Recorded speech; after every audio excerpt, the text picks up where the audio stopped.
So, when we last left our band of intrepid adventurers, they had been battling their way through the hobgoblin's lair, attempting to clear out these monsters that have been attacking caravans going between golden fields and Waterdeep for quite some time. Having contended with the hobgoblins and their bugbear masters, finally, the party found themselves in the last room, the decorated chamber.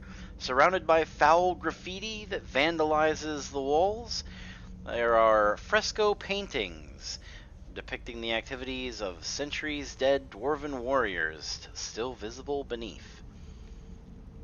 In the back side of the room, there was a heavy pelt hanging down on the wall, a black bear pelt.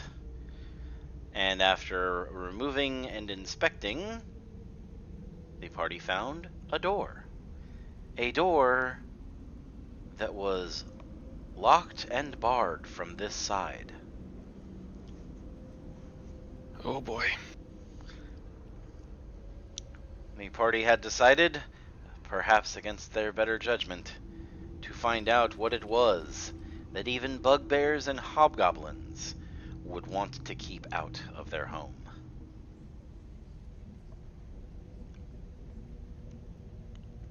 Oh god.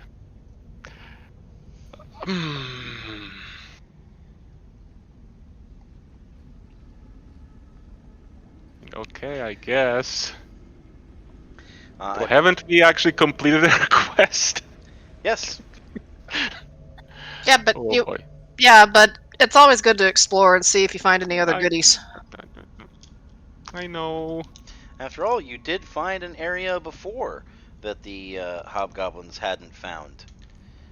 And That's true. though it almost cleft a few of you in twine with a giant swinging blade, you did also find treasure. I took a mental note to stay away from any beams of light coming down from the ceiling. I'm not going for the middle of this room, where it seems suspiciously lit. Only the penitent man shall pass. It's too bad you weren't a paladin. You're not penitent. Whack. When I was carefully inspecting any tile in the front and after a door. All right. Yeah, I'm assuming that you are all keeping aware as you move forward, searching for Yes. traps and monsters and otherworldly creatures dangling from the ceiling. Given our experience ceiling thus cat. far in this particular dungeon, yeah. Ceiling Okay, cat so- slides his tile back into place. Right, so what can we tell about this particular door? Well, someone has taken what was once a perfectly functional longsword and slid it through the handle on the door and then pounded it so that it couldn't be pried off easily. So you will have to actually pry the metal.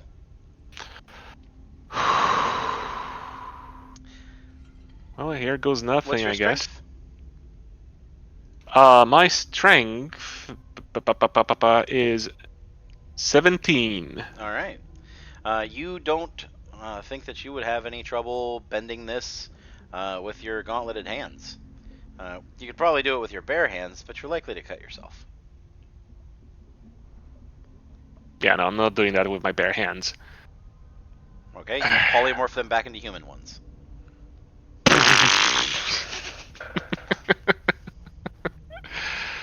All right, here goes nothing. I guess we dislodge the sword. All right. Everybody else in the party is standing at the back of the room like, what's this wee shit?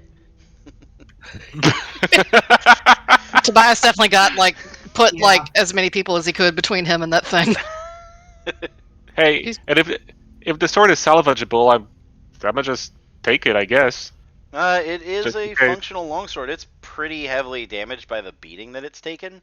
But with a forge and a decent roll, you could probably make it a normal longsword again. Does mending work on this? Mending would work to fix the edge of the weapon, but wouldn't straighten it back out. Hmm. Why not? Let's. You never know. With a combination of mending and Angie making a strength check, you could have a functional longsword right now. You want? Yeah, why not? Let's do it. Okay, mending. All right. Worst case scenario, we can sell this thing. You know, a sword is worth money. So go ahead, Bethaniel. Go ahead and move over to where Angie is. Angie, you bend the sword blade back to the point where you can actually slide the sword out, and once you slide the sword free of the handle, despite the fact that the door was most assuredly latched, it immediately slams open, revealing the hallway beyond. Whoa. There's a loud, echoing bang as the door slams into the stone, hard enough that a few chips of stone from the handle embedding itself fall out Yikes. from beneath it. Yikes. Something was pulling it. Okay. Peering down the hallway, you see nothing except for another door at the end of a 25-foot hall. Oh god.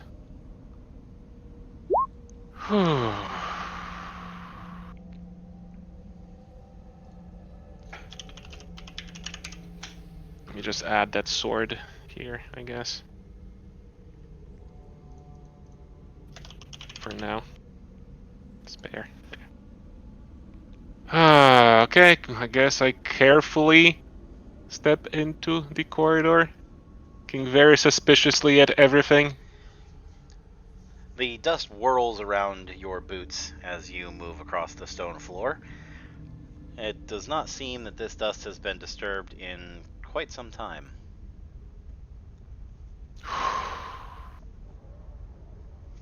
That's the sound it Doesn't makes. make.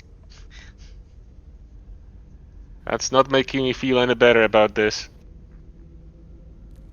I creep over to the side door and I check in and ask Angela, do you want I have a look?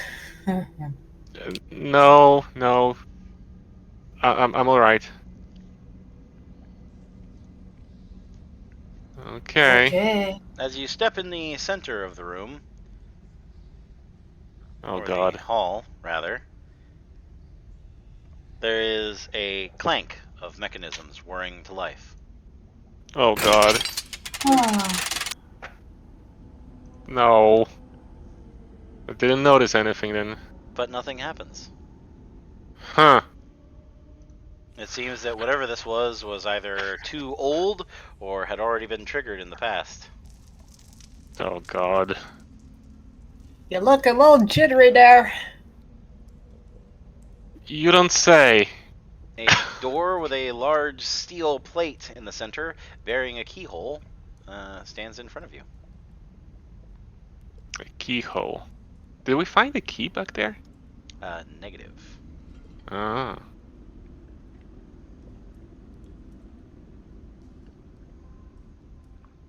Is there like an air current in here? What the heck was pulling that other door in this direction? It doesn't feel like there is. Huh, weird. In fact, if there was an air current in here, then the dust that's all over your boots would be all in the air. You think there was a Wow. vacuum? Instead, it's stagnant and settled. If there was a vacuum and we suddenly let all that air in, that would also disturb everything. And it didn't. Okay, so let's examine this this other door with the lock. It is a door that appears to be locked. Okay. Unlike the previous doors that were most likely put up by the bugbears, this door is not only well crafted, but is also sealed against the weather, has a light sheen on top of it, as if someone has used some kind of sap or coating to seal the door against the ravages of time. Wow. Are we sure we're doing this? Okay, so how can we open this thing? Do we pry it open, or do we go searching around the rest of the lair for a key? Does anyone have Thieves' Tools proficiency? As a matter of fact, I do. Then you would probably want to try and unlock it with your Thieves' Tools. All right. So how do I go about it? You roll a Thieves' Tools check. Okay, so I click on my thieves' tools. Uh-huh. Okay. And it's asking me for attribute. Dexterity. Dexterity. Okay. Using brute strength with thieves' tools. Oh, good lord! Don't try that. I mean, if it works. Well.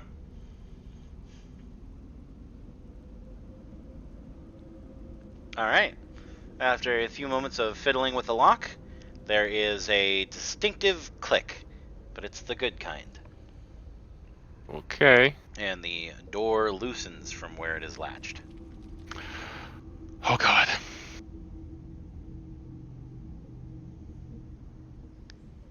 Alright.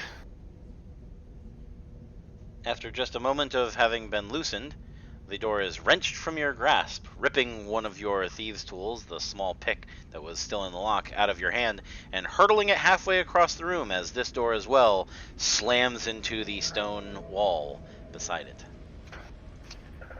That is weird as all hell. Thanks for your reassuring presence right behind me, guys. Jeez. You're quite welcome. You said you were fine. God damn it, everyone. Before you is a antechamber with fragments of disintegrating, rotting tapestry hanging on the walls. And pieces of it litter the floors, strangely undisturbed except for the swinging of the door, which has dusted up a little dust devil in the corner for a few moments. A small dip is in the center of the room, almost making it seem as if you were stepping down from atop a dais or stepping into a ankle-high pool. But there is no water. Any liquid has long since dissipated. This is suspicious as hell. Across the room is another door with a large steel plate and a keyhole in the center. Oh my gosh. I'm highly suspicious of this room, though, because there's nothing here other than the weird pit and just another door. Okay. You want that I have a look this time? No. No, thank you. I'll carefully step inside here. Okay. And I'll examine, well, all around me, the room, carefully. What the heck is going on here? Anything? Oh gosh. So the walls are just, sorry, the walls are just plain stone walls, nothing on them? They have fragments of disintegrating, rotting tapestries hanging on them. Oh, that right, Yeah. yes. They're definitely not plain. There were things, and they are there. This freaking circle in the middle concerns me. Go ahead and roll Wisdom Perception as you're inspecting the area. Okay. Saying... Are you sure? Are you sure Wisdom? you don't want me to have it? Okay, you can have a look. Alright, I'll step aside this way. Are you both going to have a look, or just Bethaniel? Now we're both having a look, I guess. Okay. So you said what? Wisdom? Are you proficient in perception? I have the observant feat. I have proficiency in perception. Okay. And I have proficiency in perception as well. All right.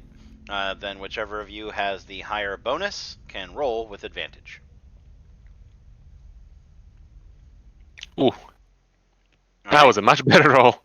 So the two of you inspect the area, and Angie notices the strange pattern in which the fragments of the tapestry have dotted the floor of this little indentation. And Bethaniel is able to determine that that is because it is in the shape of a arcane rune. There is a magical trap in this cistern. Ooh. I knew it. I missed that. What did you say? The entire thing? Yeah, you muted out because Windows was being laggy again. Crap.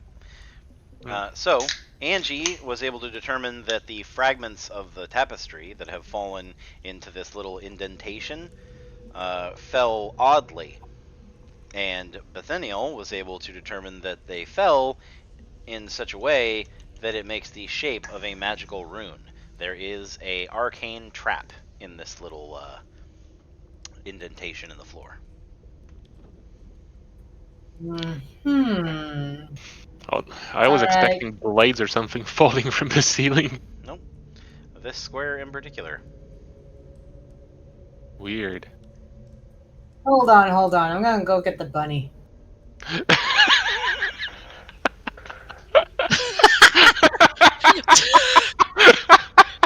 Tobias immediately ducks behind Velatha's leg and just peeks around from the back of her thigh.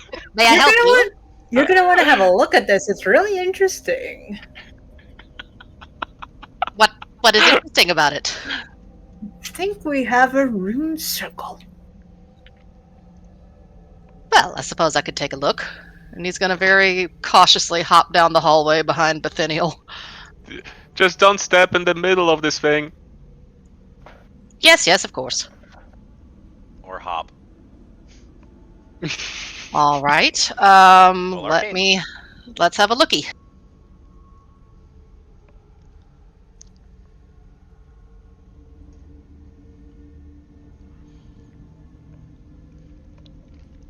It's strange trying to figure out what rune is here, not from being able to see it, but rather from being able to see the lines in between the pieces of fallen tapestry. Unfortunately, you're not able to determine what the rune would do. It might help if you were able to see it more clearly, like with the effects of a detect magic spell. Let me see if I have that prepared. And if you don't, you can cast it as a ritual. It just takes you some time. Okay, I did prepare it, but I'm going to ritual cast it anyway. Okay. Because I don't want to burn a slot. So everybody wants to post up for 10 minutes? Sure. Why not? Is Velatha... Oh, go ahead.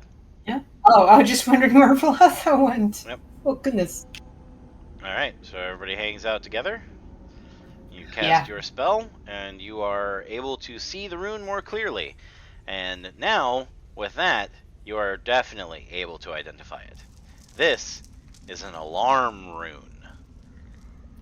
If one was to step upon it, somewhere else, an audible sound would go off, alarming someone to the fact that it had been triggered.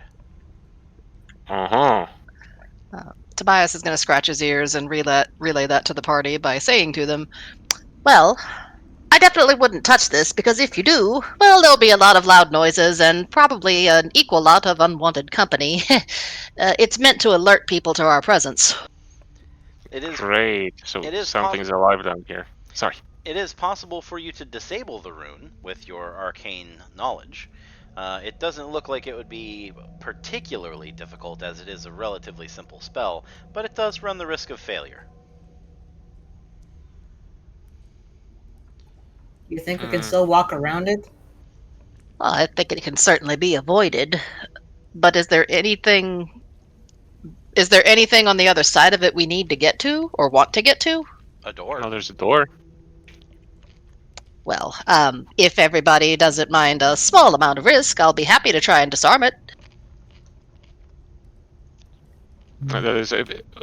Which space is it taking, though? Is it taking the entire row? It's taking the center room. This square. It's touching like every square we're in. No, it's this center square. So can it be gotten around without disarming it? It can. You'll have to walk around the edge and basically not step down into that circle.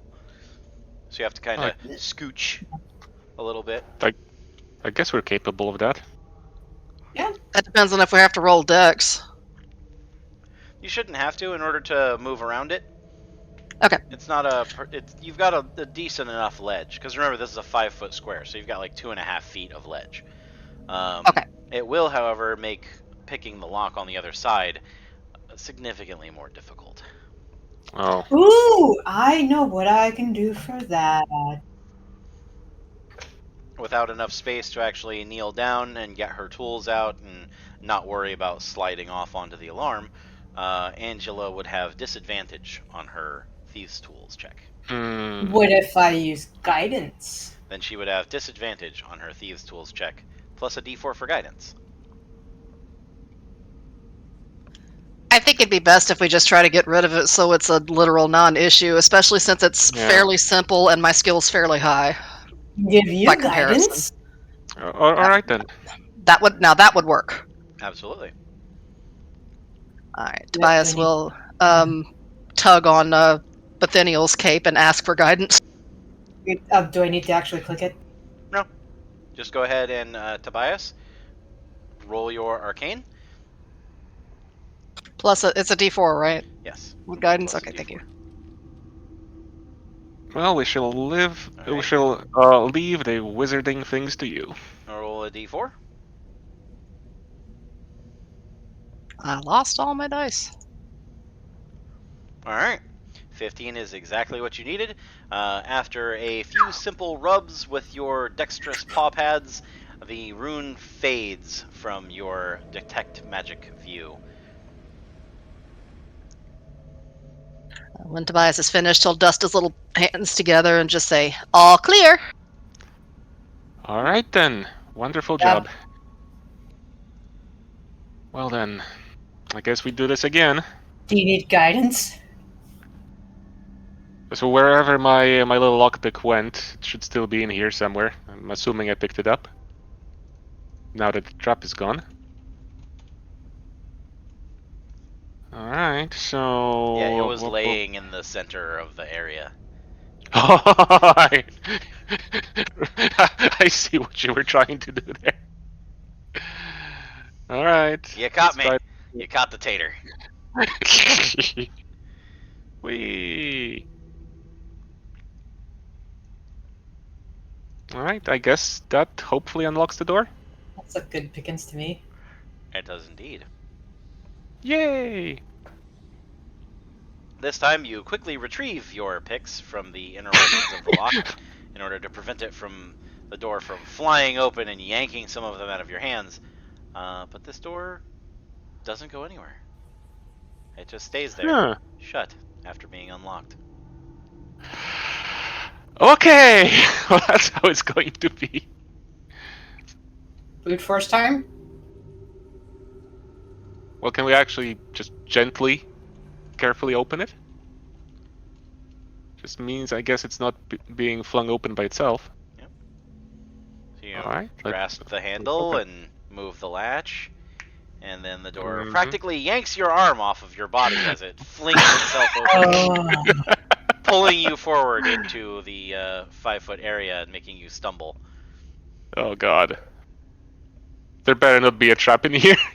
stores are gonna be the death of us.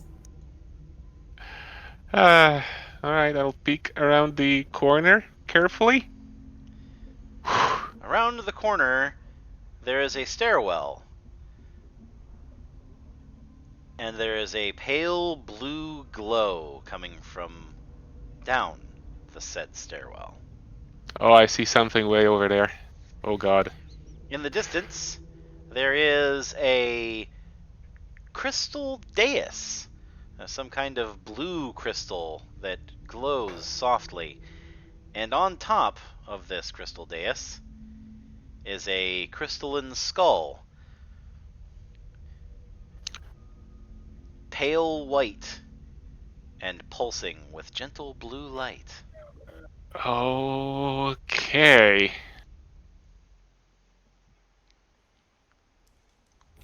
So what's around the corner? There's some stair and a looks like a large open area with a crystal daze and a crystal skull on it. And it glows. It's glowing. I guess our long-eared friend will want to have a look at that. He has already hopped up to take a look. And you think it's natural, or do you think it's carved? It looks Supposed to very be much worked. crystal. Let's be careful, though. Or are you Goodness. talking about the skull? That you're not The quite skull. close enough to. Where? I'm sorry. Ping again. Like where exactly this thing I'm trying to see is. Further up, quite a bit. It's I Way up. Up here. continue. Okay. Well, I want to go here and see if I notice anything that might be a trap or a trigger before I go try to investigate it. All right. So Just be careful around Stop. the opening there. So who is going first down the stairwell? Is it just Tobias going by himself? Yeah, he's just going up there because he's impatient and wants Oh, to see what Oh, this might God. be. Okay. So Tobias and Angela are on the stairs, which is awesome because Oh god. in true complete jerk fashion, as Oh, Tobias steps down onto one of the steps, there is a click, and the steps swing down, turning into a slide. Oh god. Yay! Oh god. Wanna go for a ride? No. For a ride. Tobias has a front row seat to the 5-foot wide, 10-foot deep pit trap, Oh no. Are there spikes in it? and sees the glowing tips of brass spears tipping out of Oh it. god. No. No. Okay, wait. Do I have any way to try and flip back and grab a ledge before I go down, or is there no more ledge? You can make a dexterity saving throw. Okay. Do I still have I still have guidance? So yeah, I can. Yeah, Guidance we're only doing that. lasts for 1 round. Well, that's a. And Oh, I'm thinking of it's guidance. assumed Never that mind. it's Okay, used. you're right. Yep. All right. Well, let's try this. Dear God. All right. Tobias is able to put his little bunny feet beneath him and spring over the pit. So, Angela, who has picked up a little bit of speed, go ahead and make your dexterity Okay. saving throw.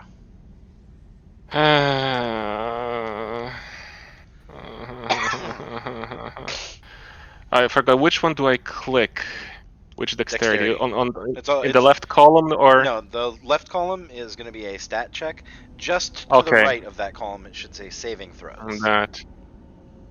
Oh god. Hmm. The unfortunate part about being a fighter is that when there are traps, you are a lead weight.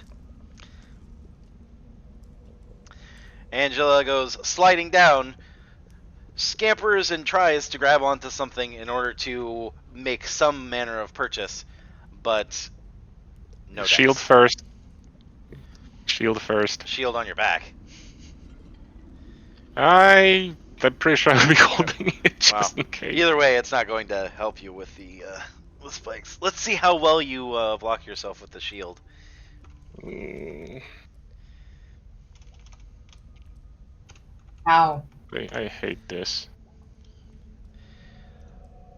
You are able to brace the shield, lock your arm, but as you Ugh. slam into the first of the spikes with your shield, your body's momentum continues you forward and you swing over your now pinned against the spike shield and Eesh. slam into the spikes, sliding down into the pit.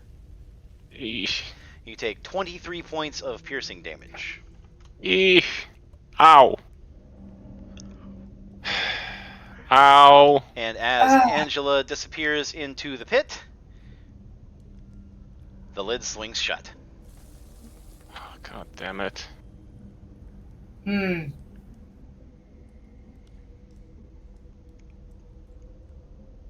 Alright, how do I get out of here? All right.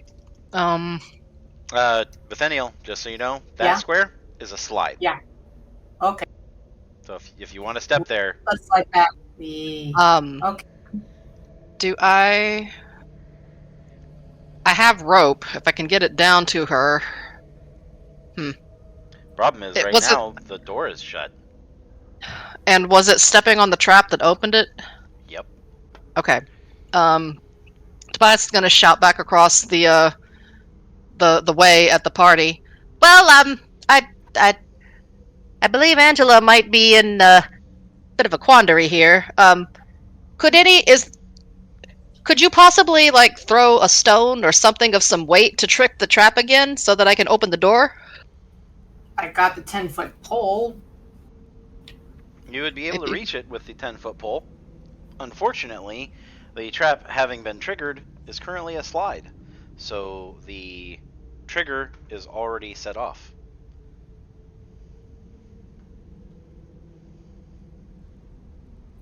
All right. Uh, um. And how Angela. slippery? How slippery is the slide? It looks like when the trap was triggered, that a kind of oily substance was ejected from between the stairs, causing it to effectively grease the slide. Right. Great. You do still hear the whirring of mechanisms beneath, chunking away softly, though. Although, what they're chewing up, who knows? I don't like this. Angela, you find yourself plunged into darkness. I can see that. With a pair of spears puncturing you, you lay at what you feel is the bottom of a dark pit. Great. So what can I even do here? How do I get off the bloody spears? That is a very good question. Well, if I were you, I would look and see how anchored the spears are. Yeah. Is it possible to build a spear ladder? I'll have to get off the spears themselves, because apparently I'm punctured and laying on the bottom. Well, the good news is you are physically strong enough to try and pull yourself up the spears in order to get yourself Eesh. off of them. Or, Ouch. potentially, you could break the bottom of the spears in order to make it a little less distance, rather than trying to slide yourself away from both the spear and gravity. Yeah, that's probably a more practical call. Both of these things would probably be much easier if you could see. Yes, yes indeed. Didn't I have a torch on me? You do. I thought that that torch was lit and It was was. still... And it went off? So as you look around, you see a little scattering of pale orange embers. Uh-huh.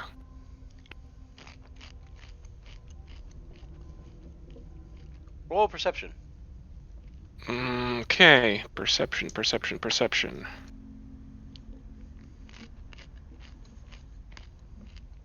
Eh.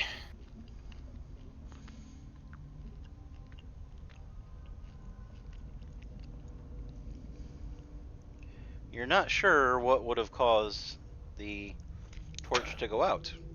Normally a fall like this wouldn't completely dash it. But you can't think of anything or perceive anything that might help.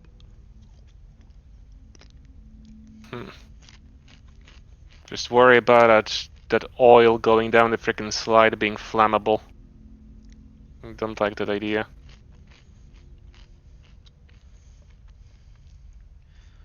So do you want to try and retrieve your torch and relight it? It'd be painful, but you can get to your pack.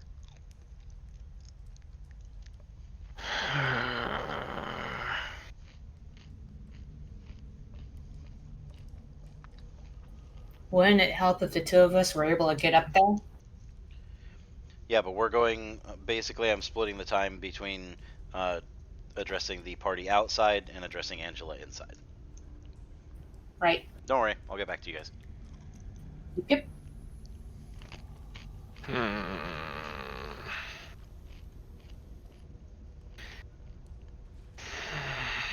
Okay. Light torch, don't light torch. Break spears, don't break spears. What you want to do? Definitely break spears Okay. and heal up somehow. All right. That will be the priority, and then I figure out Well, you've taken a long rest, so you have your second wind. That's true. Oh, go ahead and roll a strength test. Strength test. Okay. Strength.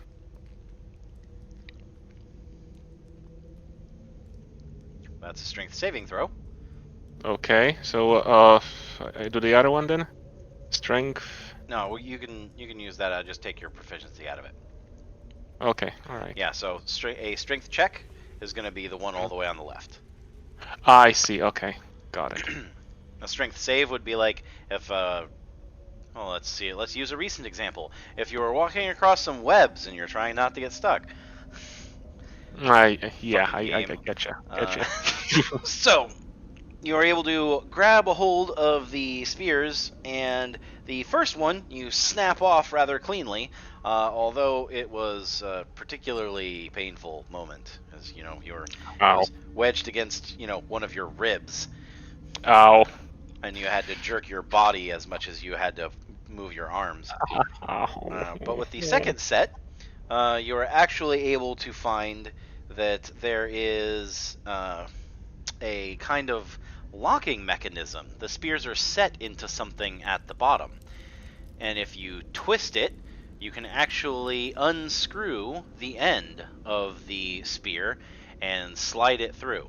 It's not comfortable turning the spear when it's inside of you either, but less than jarring your body as you ram yourself against it trying to break it. I can imagine. And you have removed both spears. It's not very comfortable down here, but you can now at least stand up and move around. So, back to the people up top. Valatha, Bethaniel, Tobias.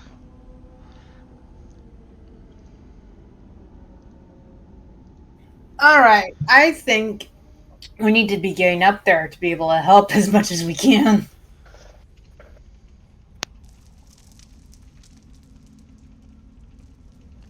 Do you think the pole is strong enough to hold one of our weight, to hold our weight if we tie some rope to it and anchor it against the sides of the entryway? How wide is the entryway, Tobias?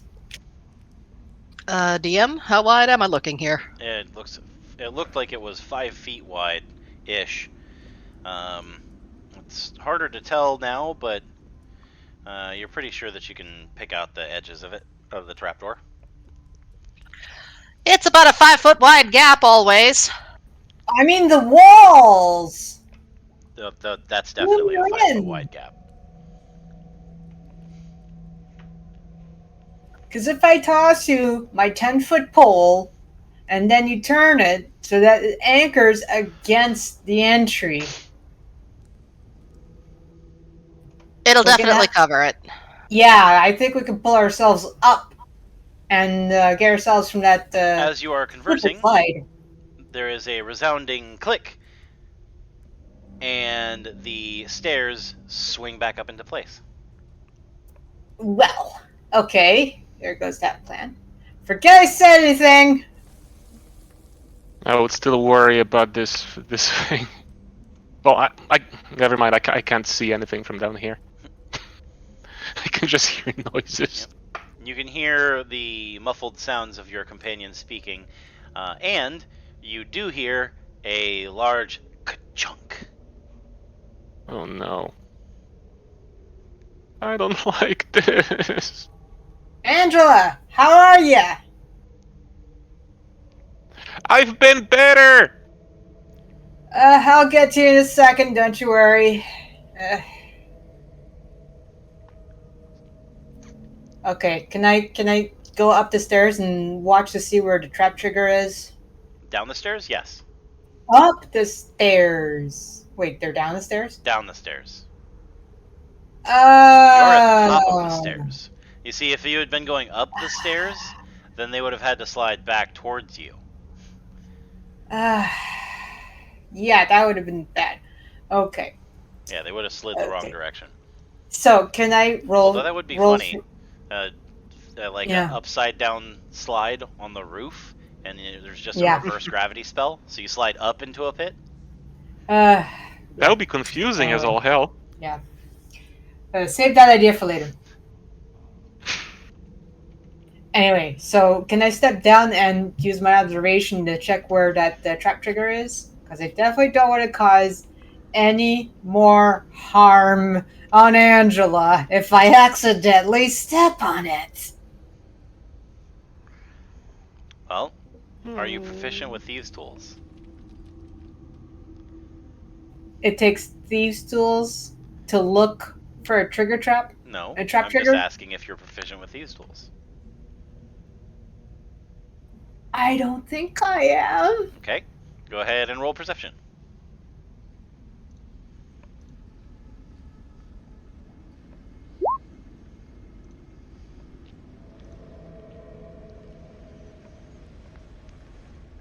Alright, you are able to identify the step which would send you hurtling down into the darkness.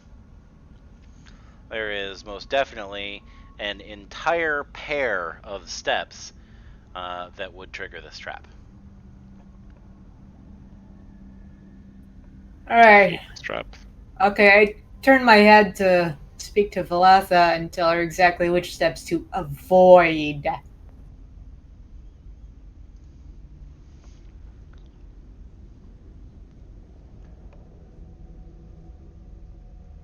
Okay. Can I leap over to the side of where the pit is at? Sure. Okay.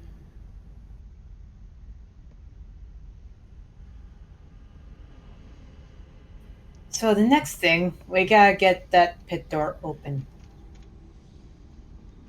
So once Valatha gets over to this side, I don't want to trigger the trap. I was thought of using my pole to open it up, but then spikes might pierce more. So is Valatha coming down and avoiding the step? Yeah. Okay. Yes. Alright, go ahead and just move down. Great. Okay. Now the next problem.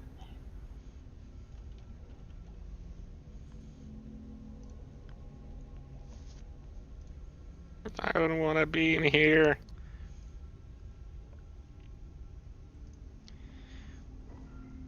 The glowing skull behind you, that's only about 25 feet away, seems to agree with you, Valatha.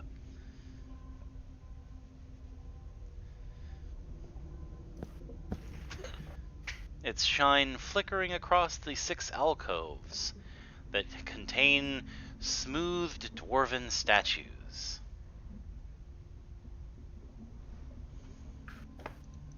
Alright. I should probably run an investigation of this room. Maybe I'll find something that will open the door without releasing the spears.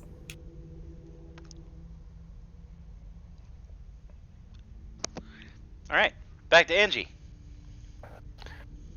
There There is a soft clicking sound, and you hear the sound of running water. Water. Is it actually water? I don't know, but some kind of cool liquid seems to be licking against your feet as it fills your boots. Oh god. Would you like to light a torch and find out? No, I don't think I would. Because Okay. there was, I believe there was oil involved. And I worry about that. Alright. Okay, so I should stay in the general area where the 2 removed spears were, because that should be pretty safe in case, it's them spears like retract and emerge again. I would just quickly check if it's actually water. Like, I don't know, reach down and smell this thing. Okay. It definitely doesn't feel Uh, like water. It feels very oily. I'm not lighting the bloody torch then. Oh god. I freaking knew it! I need to get out of here. Oh. There's nothing I can do down here, though, is there? I mean, what do you want to do? Get out somehow. You could try Is there climbing up the anything? side of the pit. You could sift around and see if there's anything in the bottom of the pit. You could start, I don't know, hammering a spear against the side of the pit. Like, you got 2 spears now. I do. Do a rain dance and see if the gods will wash you out of the pit. I don't know. I could try feeling around the walls and see if there's anything I could flip or switch or Alright. open. Roll a perception check with disadvantage because you can't see anything. Oh no. Well, figures. Perception. Hold on. It's a tiny screen.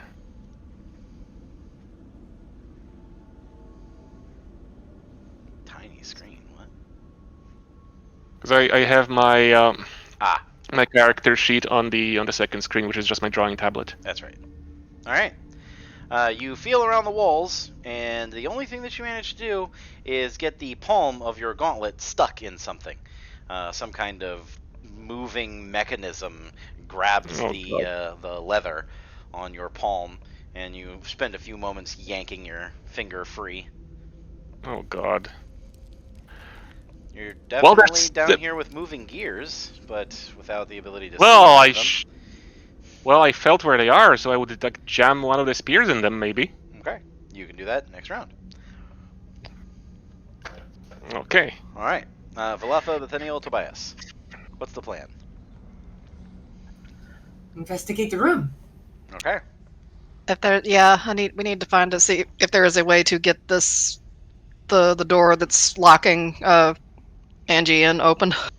You want to have a look at the skulls? I'm not going to look around the walls and stuff. I am going to slowly approach the skull, now looking every step for anything that might be a trap trigger, both arcane and mechanical. Okay. I'll look around too. Valatha? She's gonna do the exact same thing, exact same wording as as our little rabbit friend there. She's not taking any chances. All right, sounds good. Everybody go ahead and give me individual perception checks.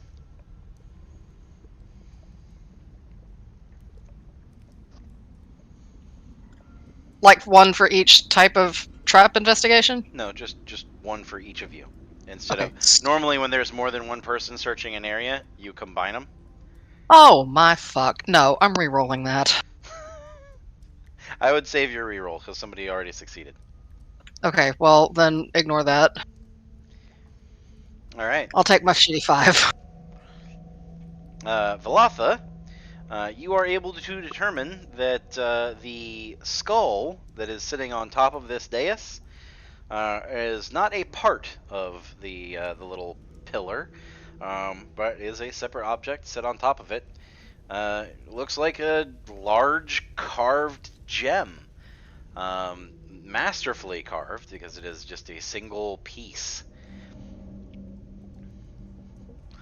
Even the teeth on it have been individually carved, and you can see where the root of it goes down into the jaw. Nathaniel, on the other hand, has been able to determine that on the right side of the room, the east, one of the statue alcoves has a small lever that has been disguised into the stone between a few bricks.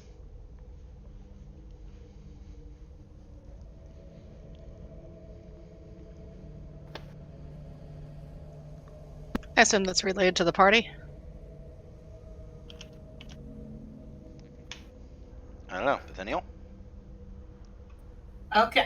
found something. Tobias will cautiously, still watching for any kind of trap triggers, approach Bethaniel and take a look at what he is looking at. Over by the statue here. Yep, it's in Handle or something. this first alcove. Can you ping it one more time? Oh, Thank you. right there.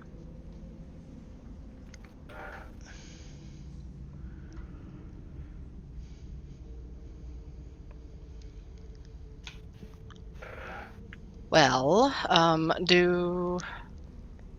can I tell anything? Does it look like it might be linked to the door that's keeping Angie trapped? It's hard to tell without thieves' tools proficiency or some kind of knowledge of crafting traps or mechanisms. It's difficult to tell what the switch goes to. Tobias is going to look between Bethaniel and Valatha. Well, there's a chance this might open the door that's got Angie trapped. Should we take that chance?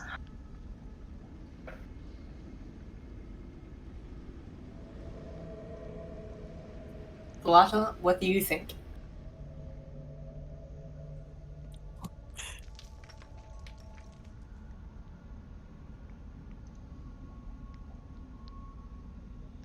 Valata is going to respond by casting Blade Ward on herself. Right. Well, I'm gonna go. I'm gonna pull it All right. because Angela needs help now. All right. Do I need to stand in the alcove? No, right there is fine. You pull the switch, and there is another loud click beneath the floor. Right. And the door swings open. Angie. The door swings open above you. Oh my gosh. The ground groans beneath you as you hear the grinding of gears. Oh god. And your feet start to lift up as you're raised. The floor actually sliding along the length of the spears. Huh. There's a lift in here then. Oh, that's mildly convenient, but I want out of this place! Like now! It slides up and ceases its momentum about 4 feet from the top. And you are able to climb out of the little greased up pit trap. Yes, please! Oh my god. Ow! I turn to look towards Angela. Ew. Ow. Where have you been? I'm not sure I want to know that myself. Ow. Ow. The oil only managed to actually make it up to your ankles. My holes! There's too many. Ugh. Okay, fine. I'll come over and heal you.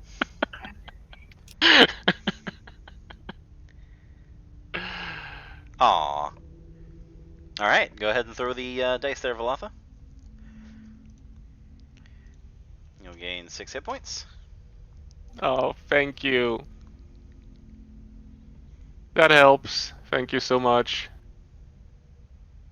Let's see. I've got Cure Wounds. That should do, right? Yep. Healing Word is for groups. Healing Cure Word is Wounds for ranged. Yeah. Okay. And Valatha just cast a healing word on Angela, and she is not bloodied, so a first level cure wounds is probably fine. Just Tobias a kind of small amount of advice. Tobias kind of looks up at Angie, poking his little index fingers together, and just says, "I'm terribly sorry about that. I didn't think I would create an entire slide by simply stepping forward to the pit. You understand, I hope. Oh, don't worry about it. There are traps everywhere here. Could have been any one of us. And at least you had armor. Gazes upon the pair of holes in her armor. You feeling any better? I'm a bad Do you man. need any mending? Yes, lots. I'm alright for now, thanks. All right. Oh, glowing crystal skull dais. Still. Yeah, that Yeah, that thing. The elephant in the room. I would like to try to ritual cast detect magic on it. See what it does, if it does anything. All right. Y'all want to take 10 minutes? thing. Yep. I'm gonna I'll be step- spending time mending your armor. Yeah, well, I'll move away from the pit just so I don't accidentally fall in it.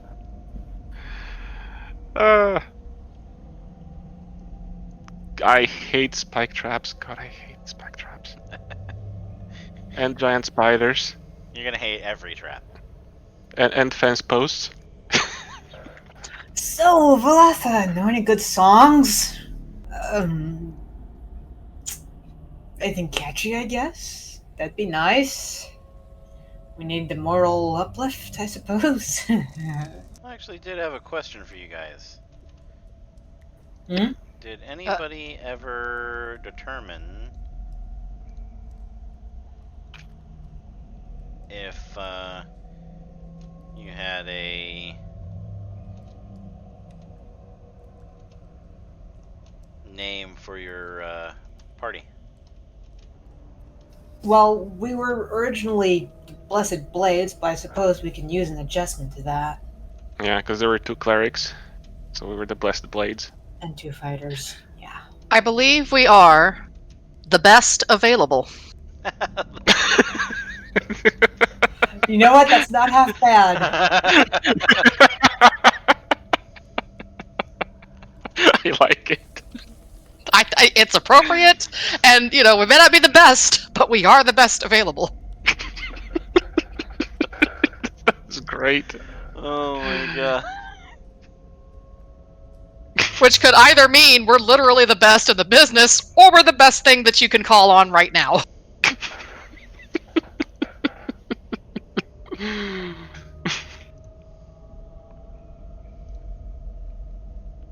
All right. So, spooky skeleton. Also, I have no idea at what point I'm going to be able to use this skill. So I'm just going to use it now just for fun's sake. Oh, that is very appropriate.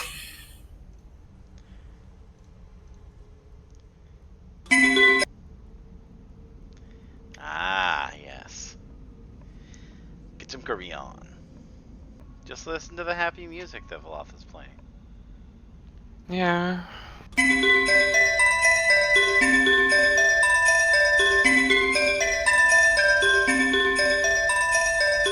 That is soothing. That was very nice. So, the group stands in this ancient dwarven shrine. The 6 alcoves around you each contain the statue of an ancient hero of the stout folk. The features have been worn slightly smooth by time, but it's not impossible to recognize a few of them. The glowing skull pulsates with a pale blue light.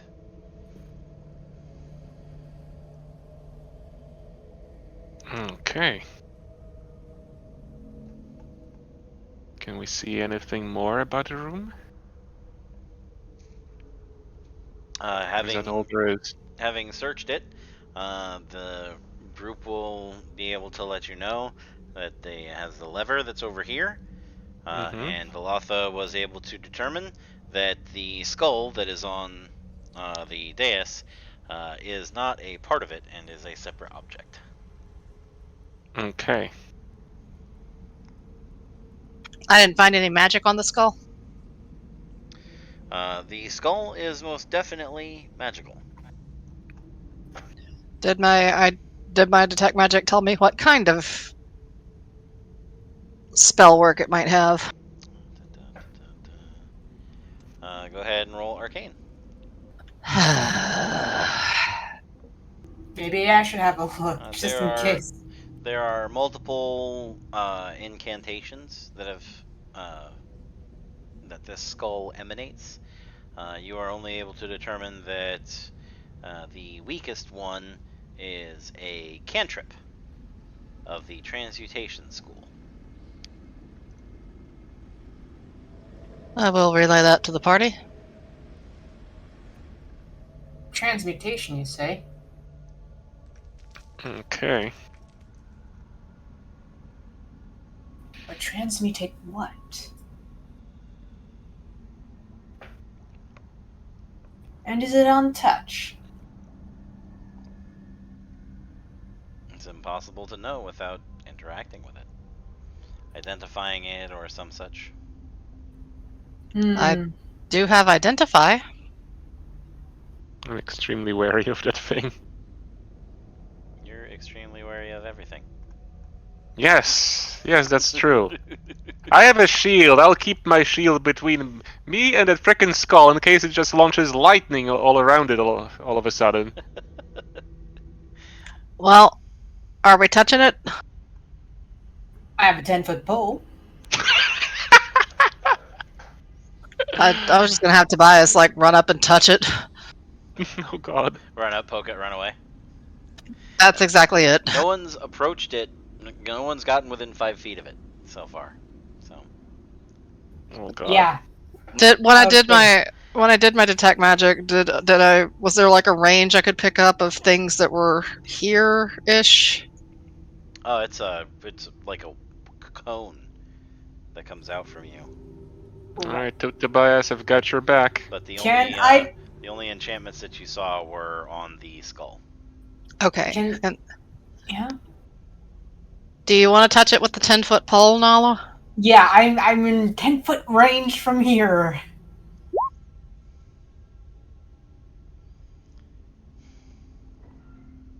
Oh gosh. Mama told me there'd be days like this. Gently poking the skull, just not enough to knock it over, since it's a separate part from the DS. All right. But just touch it. And then, what did you want to do, Nat? I'm getting the hell out of the way if she's touching touching it with the 10-foot pole. I'm actually going to crawl under Angie's shield. Yeah, hide behind me. No, not behind you. Like, he's size small, so I'm just going to like crawl up and hang on to the buckles of your shield. Yeah, sure. Hide behind the pile of dead bards. We have one who's very much alive and we want to keep her that way, thank you very much. Yeah. Okay. I poke the skull. You poke of the skull. It begins to levitate. Oh no. The skull rises up off of the dais and begins to speak. Okay. Does anyone speak Dwarven? Well, as a matter of fact, because that was a language spoken by some of the traders at the harbor in Waterdeep, and she in fact did learn quite a bit of Dwarven. Okay. The message is relayed in Dwarven, a old dialect of Dwarven, but not one that you haven't heard before. Mm-hmm. The skull says, "The way is shut to all who serve the Red One." The Red One? The scepter must be retrieved. By the beard of Duval, we will be saved. Okay. Let me jot it down real quick. Sorry, I'm looking for something to write. Pen. Just don't singe the paper with your torch again. Or drop blood in it. No.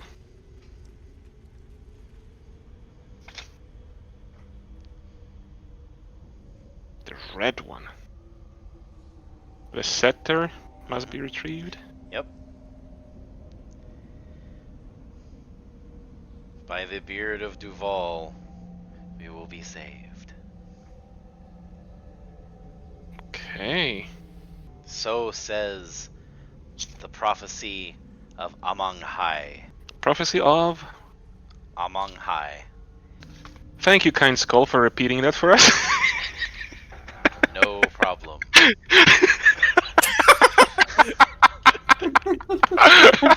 Nice. NP, my dude, NP. A pair of spectral hands appear and it shoots finger guns at you. I got you.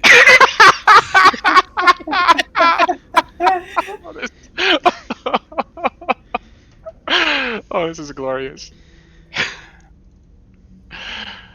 Okay, then we got it. Got it noted down.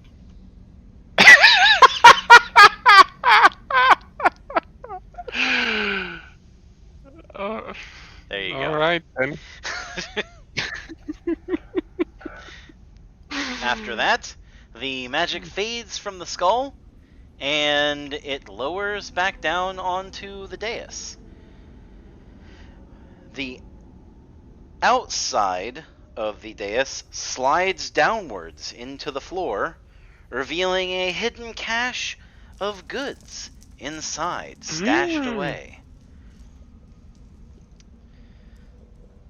Okay. A What do we handful find? of multicolored coins spill out, clattering along the floor, and a single gemstone tinkles along with it. The rest of the treasure stays inside, easily retrieved into the bags of hungry adventurers. All right, that's loot, I guess. So what do we find there? I will now input your new loot into DOS loot. I Very like nice that you added. Go on. I like that you added the ghost hands. This is great. I got you. See, the nice rewarding part is nice because it's nice and rewarding. 1,220 copper pieces, Oh. 591 silver pieces, 385 gold. Oh. The assortment of gems are all worth 50 gold pieces and include a carnelian, a chalcedony, 2 chrysoprase, 3 star rose quartz, and 2 zircon gems. Also, amongst the items are 4 potions of healing, a spell scroll of dissonant whispers, a spell scroll of guiding bolt, a spell scroll of thunder wave, a spell scroll of ray of enfeeblement, and a spell scroll of scorching ray. There is a potion of superior healing, a potion of stone giant strength. There is a battle axe with dragon's head carvings. Ooh. The double-headed, I believe they call it a beaked axe, appears to have a pair of dragons breathing lightning outward from the center. And That's pretty pale blue etchings dance along the edge of the blade.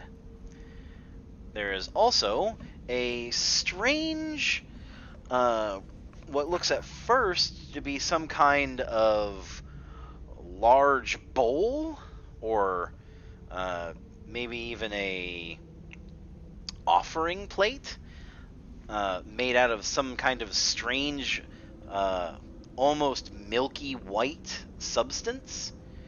But upon inspecting it more closely, you find that there are a pair of leather straps that have been attached to the back of this item, and it is not a serving dish, but in fact a buckler, crafted of some strange material. Huh. The buckler, when lifted, is completely weightless, Wow. and if you let it go, it slowly, like a steady feather with no breeze, floats down to the floor. That is fancy.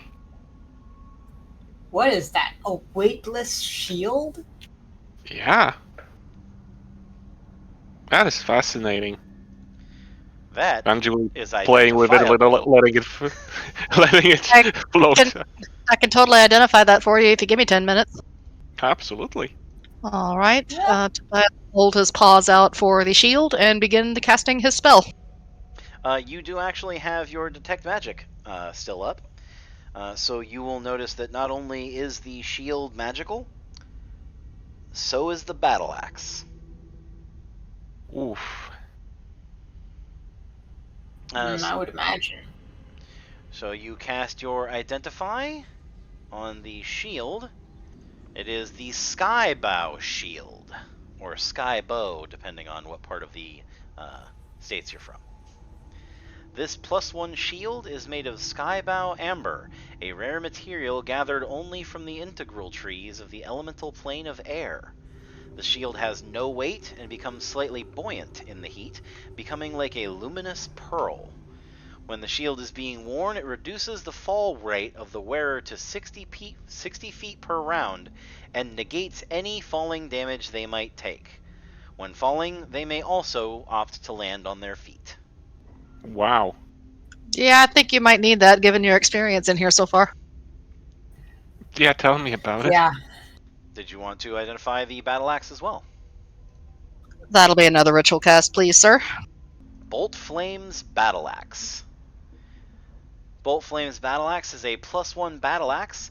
Upon critically hitting, it deals 1d10 lightning damage to anyone within 10 feet of the target. That's including the wheel there. The only person excluded is the wielder. Aha. That makes a bit more sense. 10 feet. Okay. I bet that thing is two-handed though. No, it's a battle axe. Oh. Pretty sure the battle axe is the great axe is the two-handed one. Aha. Battle axe is versatile. It is 1d8 slashing, versatile 1d10, just like a longsword Okay. or a warhammer. Lightning damage within 10 feet. Okay. That is most interesting, though a little bit situational. I mean, any on crit effect is always going to be situational. Well, yeah. I mean, also depending, where everybody is standing. Well, yeah, and you don't get to choose when it goes off. It goes off on crit. Yeah. So if somebody's standing too close, they get scorched. Yeah. We don't really have other melee combatants, though. That's true. Well, I suppose I could. Well, then we can split off the rest of the loot if you just want to take the axe and the shield. But the potion for everyone. There's 4 potions, one for each. Yeah, definitely taking one of the potions. Was there like a superior potion in there? You can look at the Yes. thing. Since I seem to be the damage sponge, I would very much like that one. How do I actually add the correct thing here? Hold on. I put 1 potion onto my inventory. So I take it you guys are grabbing that stuff and then hightailing it out? That would be correct. Oh, All right. and is there anything else more to find in the room? Doesn't seem like it. However, as you go to leave, the skull shimmers and changes, its form condensing down into a crystal rod with a small gemstone at the tip. Oh, that looks nice. There was talk of a scepter. Believe we have found the scepter, but I do want to. Is my detect magic still up? No, because you've taken 20 minutes and cast other concentration spells. Yeah. Okay. So should I identify that or magic it? You can identify it. Okay. Let's ritual cast identify. It seems to have taken the shape of a wand of web.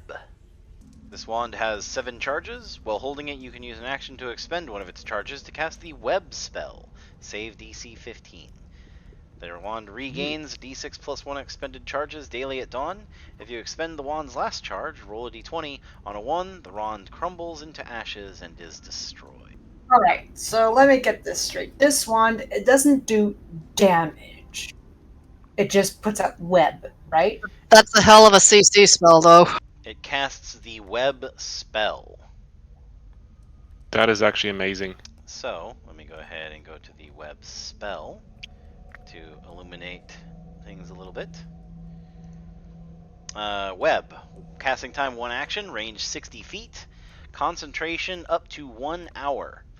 You conjure a mass of thick, sticky webbing at a point of your choice within range. The web fills a 20-foot cube from that point for the duration. Ooh. The webs are difficult terrain and lightly obscure the area. If the webs aren't anchored between 2 solid masses, such as walls or trees, or layered across a floor, wall, or ceiling, the conjured web collapses on itself, and the spell ends at the start of your next turn. Webs layered over a flat surface have a depth of 5 feet. So it's 5-foot deep webs. Jeez. Each creature that starts its turn in the webs or that enters them during its turn must make a dexterity saving throw. On a failed save, the creature is restrained, as long as it remains in the webs or until it breaks free. A creature restrained by the webs can use its action to make a strength check against your spell save DC. For the wand, it is 15. If it succeeds, it is no longer restrained. The webs are flammable. Any 5-foot cube of webs exposed to fire burn away in 1 round, dealing 2d4 fire damage to any creature that started its turn in the fire. You know, for a weapon that doesn't make damage, I think there's one person in our party that can use this. Tobias Sammy? raises his little hand. I was thinking more maybe Velatha would be interested in having a non.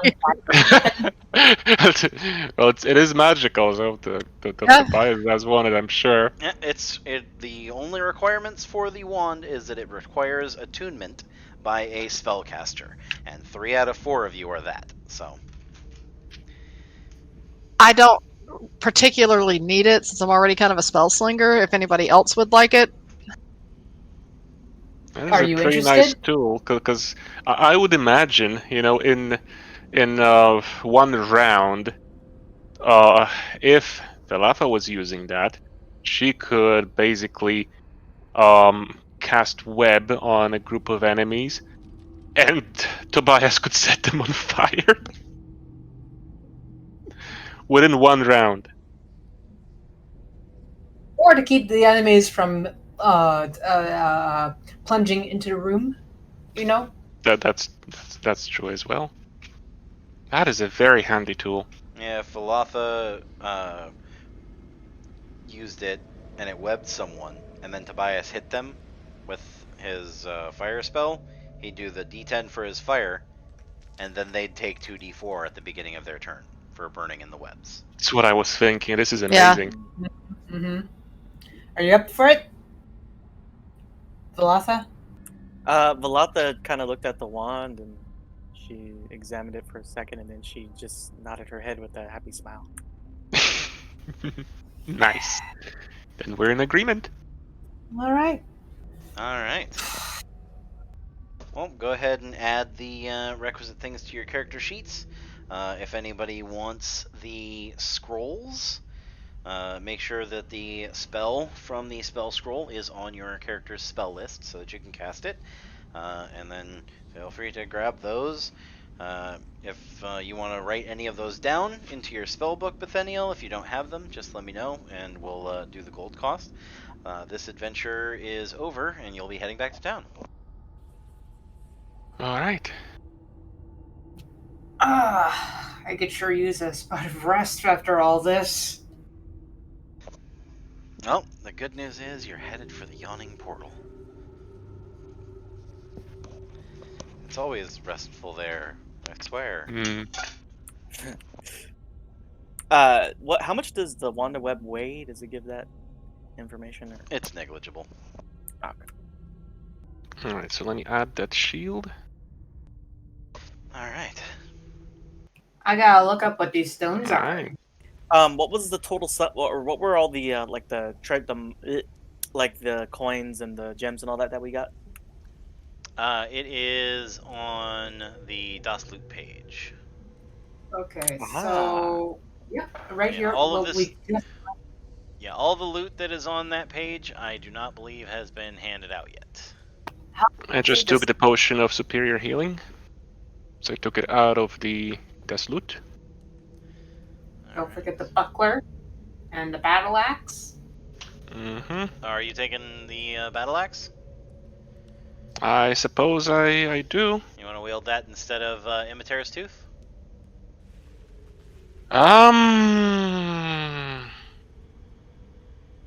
Why not? Okay. All right. Alright. So, So- are you returning Imitaris Tooth to the party loot?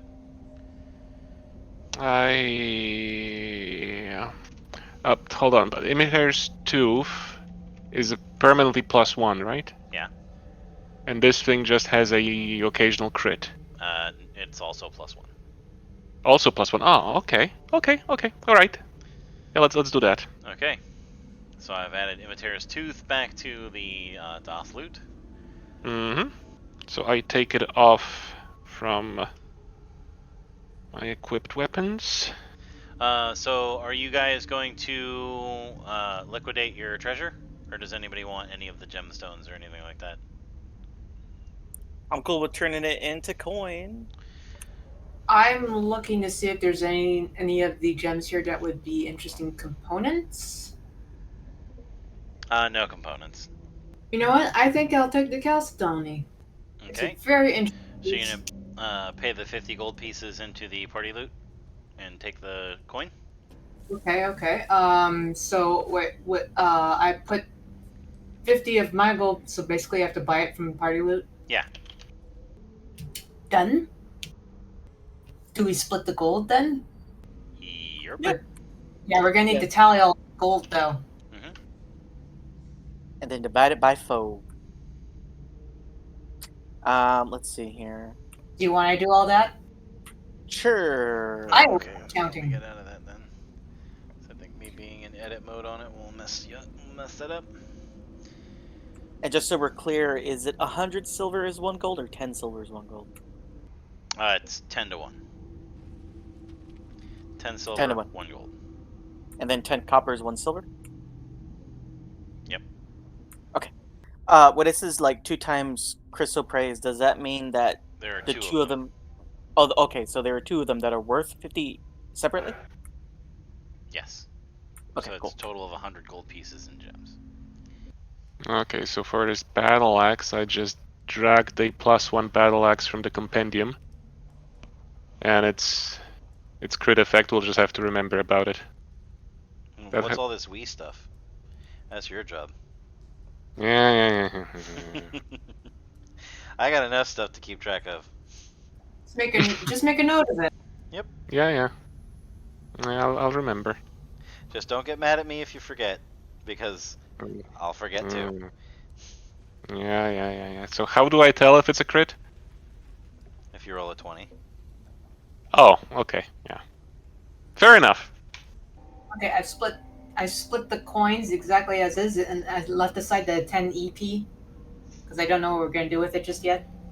Yeah, Electrum pieces are 5 to a gold. Okay. Let's see. That's not quite enough to split for 4. But we can transfer it now. Make sure you click save a couple of times while you're doing it, because it won't actually update, and if you accidentally close it without saving, you'll lose everything. 10 electrum pieces to 2 gold pieces. I'll change that addition to 2 by 2. Or you just change it into 20 silver, which splits evenly. Well, I have 7 gold pieces to split off, so we can multiply that by 10. So that makes 71 silver pieces to split in 4. Okay, so here's my math. Okay. Okay, so basically we each just take that. If you take one, reduce yourself from the multiplier. All right. Okay, Yeah, easy enough. Nala, just take the extra 3 silver pieces since you did all the math. You did the math. Yeah. Keep the change. Okay. Surprised nobody's taking the scrolls. Those can be really useful when you need to throw an extra spell. What were the available scrolls again?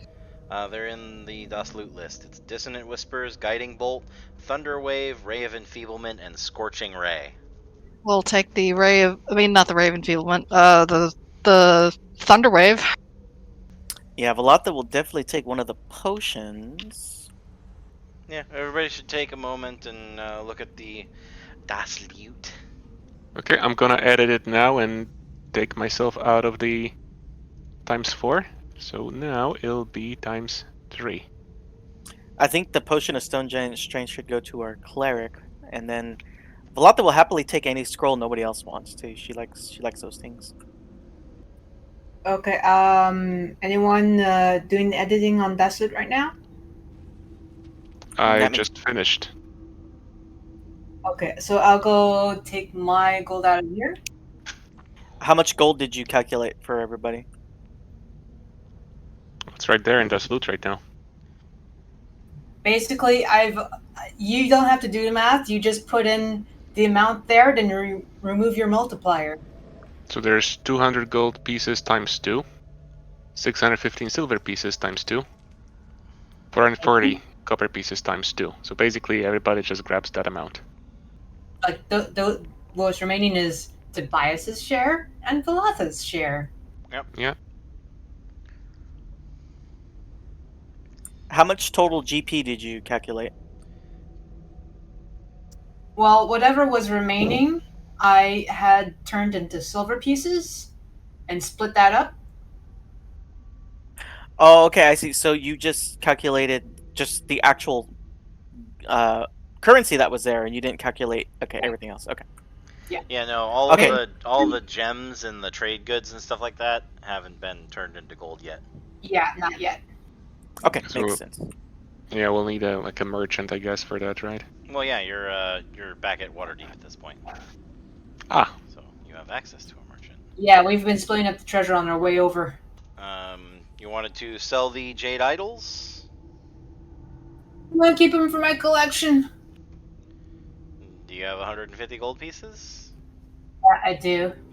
Then you can put the jade idols down on your character sheet as something that your character kept as treasure, and just put 150 gold in, or take 150 gold out, and I'll go ahead and add that to the search for more money for the party. So basically, when you want a fancy item, like let's say, we find a bunny ear belt buckle. I'm listening. All you would do is you go, okay, how much is that worth? And I go, 250 gold pieces. And Tobias just puts 250 gold pieces in the party loot, and then takes the belt buckle and writes down on his character sheet that he has the fancy bunny ear belt buckle. And then you split that gold evenly between all 4 people, because that's what it would have been worth anyway if you had sold it to a merchant. So right now, what's crossed over is what I've tallied over for our splits in the parentheses. Yeah, I'm adding all of the trade goods together now, so... did you want to sell the obsidian longsword with the jet set in the hilt? I remember it being described to us as an ornamental sword, not really like a combat-worthy one. No, it's functional. It can be used in combat, but it's not magical. It's just a long sword that is made of obsidian. Oh, okay. I mean, yeah, I'd be fine with getting rid of it. I don't know about everybody else though. I suppose. Okay. Just You, What was that, Nat? I don't have a use for it, so neither do I. I already have like 2 long swords and a battle axe. All right. Nat, have you taken your gold out of here yet? just updated it from 2. Yeah, I just went down the list. I assume the 2 after each amount is how many people had left to add it. Yeah, Yes. That's right. that's a multiplier. You're a multiplier. Yep. You Okay. were so that should be everybody has theirs. All right. So I'm gonna go Okay, ahead and so remove that. now- No, I got it. Super.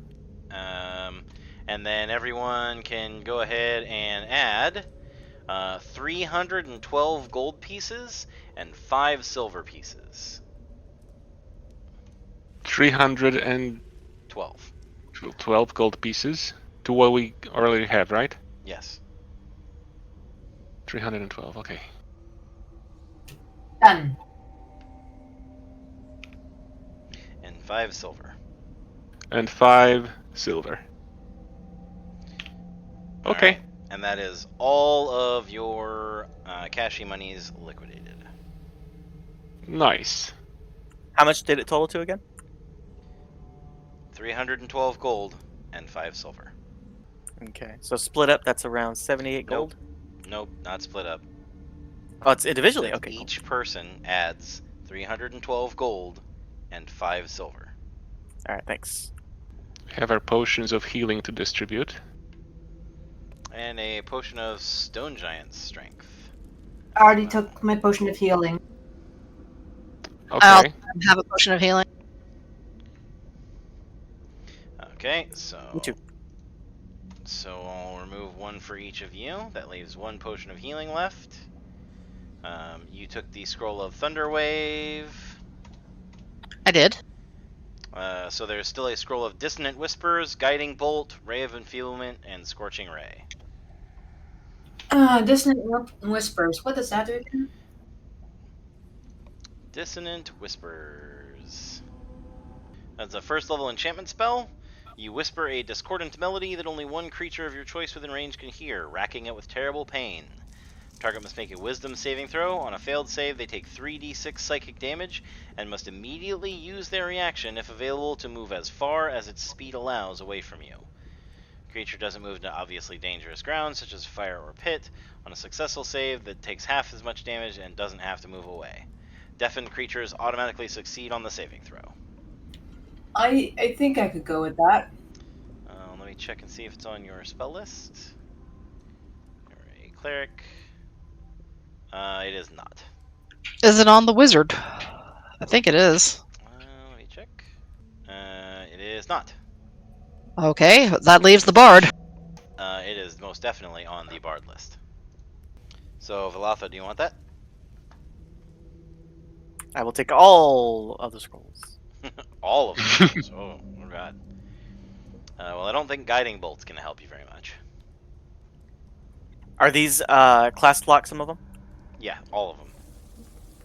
So, Oh, okay. Who's guiding? Guiding Oh, Bolt. I got it right. Guiding Bolt is a cleric spell. I'll take it then. Dissonant Whispers is a bard spell. Ray of Enfeeblement. I wish they had actually just put that in the... We can take out the guiding bolt. Ray of Enfeeblement is available to Warlock and Wizard. I'll take it. And... Scorching Ray. Scorching Ray is available to Sorcerer and Wizard. I have it as an actual spell, but if nobody else can use it, I'll just have an extra scorching ray, I guess. I actually do have range of enfeeblement On your spell Would you like it? on my spell list because Grave Cleric. Ah. I'll take the Dissonant Whispers, since I can use it. Alright. So which one of you wants the Ray of Enfeeblement? Nat or Knowledge? Do you want to roll for it? Yeah, we can roll. Just a d20. 20. Wow. Tobias is like, scrolls. Gimme, gimme. I am waiting. Oh, it's yours. It's yours. Oh, yeah. Obviously. I will tuck that away in my little bunny bag. Alright.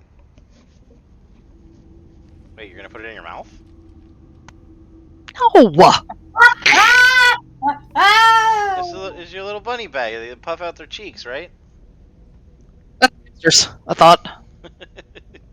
Alright, so I'm removing Dissonant Whispers, Guiding Bolt, Ray of Enfeeblement, and Scorching Ray. Alright. There were originally 4 healing potions there.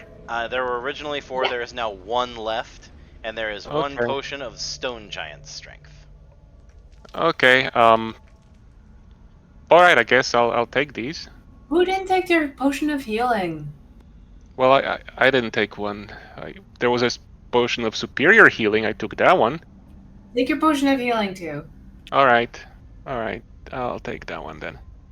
Where are they on my You'll list here? need Just Just God damn it. one. Okay. I took the potion of healing, and okay, I'm looking for that potion of Stone Giant Strength. Stone I Giant can't find it in the compendium though. I Potion of just Stone Giant Strength gives you a 23 strength for 1 hour. 23 for 1 hour. Hold on, let me note that down. Maybe I can just add the giant strength one. 23. Yep. For an hour. Alright, assets liquidated. When we get back to town, I'll make sure that my jade statues are sitting nicely in my library. You own a library? There's not... Oh, at home. It's not much, but it's a start. I gotta start a collection somehow. The books you've collected so far. Yeah. Yep. I mean, it's like one bookcase. It's still a library. So, is everybody ready to do town things? Is there anything that Yes. anyone actually needs to do in town? I am going to get some more healing potions because I have one and I feel like Tobias is probably going to need them. Alright. They are available in the town for 50 gold pieces each. Is there anything stronger than just regular healing in town? Unfortunately, the only way to get stronger healing than healing potions in town would be to actually pay the clerics at the All Church or at one of the shrines to cast a healing spell directly on you. All right, then I will have 4 of those potions. Alright. Does anyone sell magical items in town? There have not really been like magic item selling stores, but there are a few stalls that might be carrying some items of import. So let's go ahead and take a look and see what you roll up randomly. Okay, what do I roll? I actually have a generator for it. It's been a while since we've been in town. You know, you kind of get to miss the smell of salt from the sea there. There is a few merchants that are peddling in magical goods, and you find the following items are available. 40 items of ammunition of walloping ammunition, 1 unbreakable arrow with a raven carved into its tip, a +1 short sword. There's a broad short sword inlaid with gold, a scroll of Find Familiar, a scroll of Rari's Telepathic Bond, a coil of Rope of Mending, pipe of Smoke Monsters, a cloak of Billowing, and a potion of Supreme Healing. Potion of supreme healing is always nice. potion of supreme healing is 2,000 gold pieces. No, Whoa. thank you. No. I wish. Cannot. Hey. The prices are atrocious. This economy. The Cloak of Billowing is kind of neat. I actually think Tobias would rock that pretty hard. How much is the +1 longsword? The +1 short sword. Oh, short sword. Yeah. +1 short sword is 1,600 gold pieces. Ooh, that's a lot. Angie will just mumble something about the economy. Angrily. The economy mumbles something back. Giggles, what does the Cloak of Billowing cost? The Cloak of Billowing can be yours for the low price of 370 silver pieces. That's it? Okay. I have many more silver pieces than that. I think Tobias is going to have himself a new cloak. The merchant gives you a desperate look as he holds the cloak out toward you. Take my cloak, please. Oh boy. Literally all it does is billow.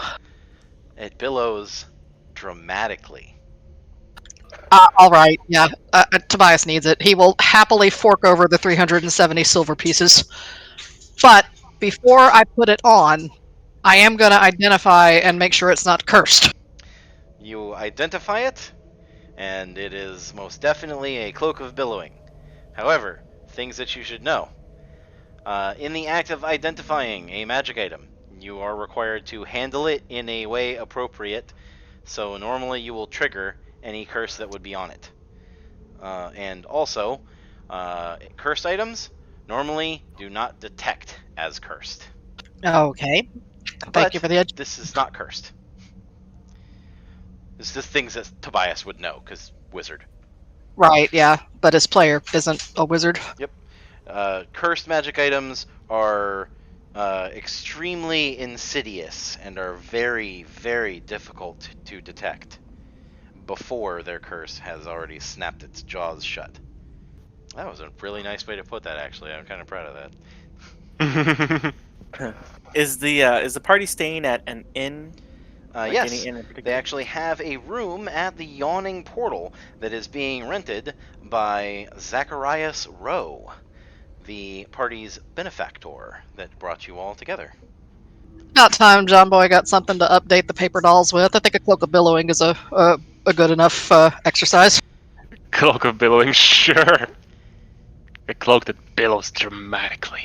Yeah, he totally like take off his little overcoat, and that's his. You know, he still has his vest, and this is now his Yeah. his overcoat. I love it. Totally. Totally. I'll make it dramatic. Well, the best thing about it is, like, in the description, it specifically does billow dramatically. Like, you don't look dumb when you're doing it. You do the action, and it billows, and it makes you actively look cool. So, I mean, Pat had that item in one of our games, and it was funny because people kept, like, God, who was it? I think it was Garrett, was like, yeah, you pose and you billow dramatically, and people were like, yeah, but he looks really cool when he does it. So it's like, because it is a magic item. So if the point of the magic item is literally, by the way, it makes me look cool, no, it does the job. Yeah, like Tobias will actually like hand the silver pieces to the merchant with one hand, and like reach for the cloak with grabby hands with his free hand. Yes. Ah. The merchant will happily scoop those pieces into a money box and say, it seems like nobody wants the dramatic look these days. Thank you so much. Tell your friends. Yeah, I really liked the minor magic items out of Xanathar's. Which would be why there were like 5 of them in that store. Tobias listens to the merchant. And as he's trying to fasten his new cloak, he says, "Yes, well, there's no accounting for some people's lack of taste." And then he is going to test it out by using the action word to billow.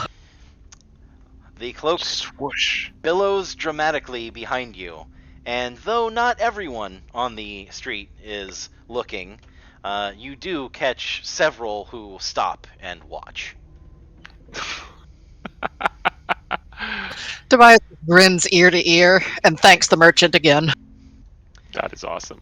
As you walk away, at least 3 more people approach the front of his shop, and he claps his hands happily.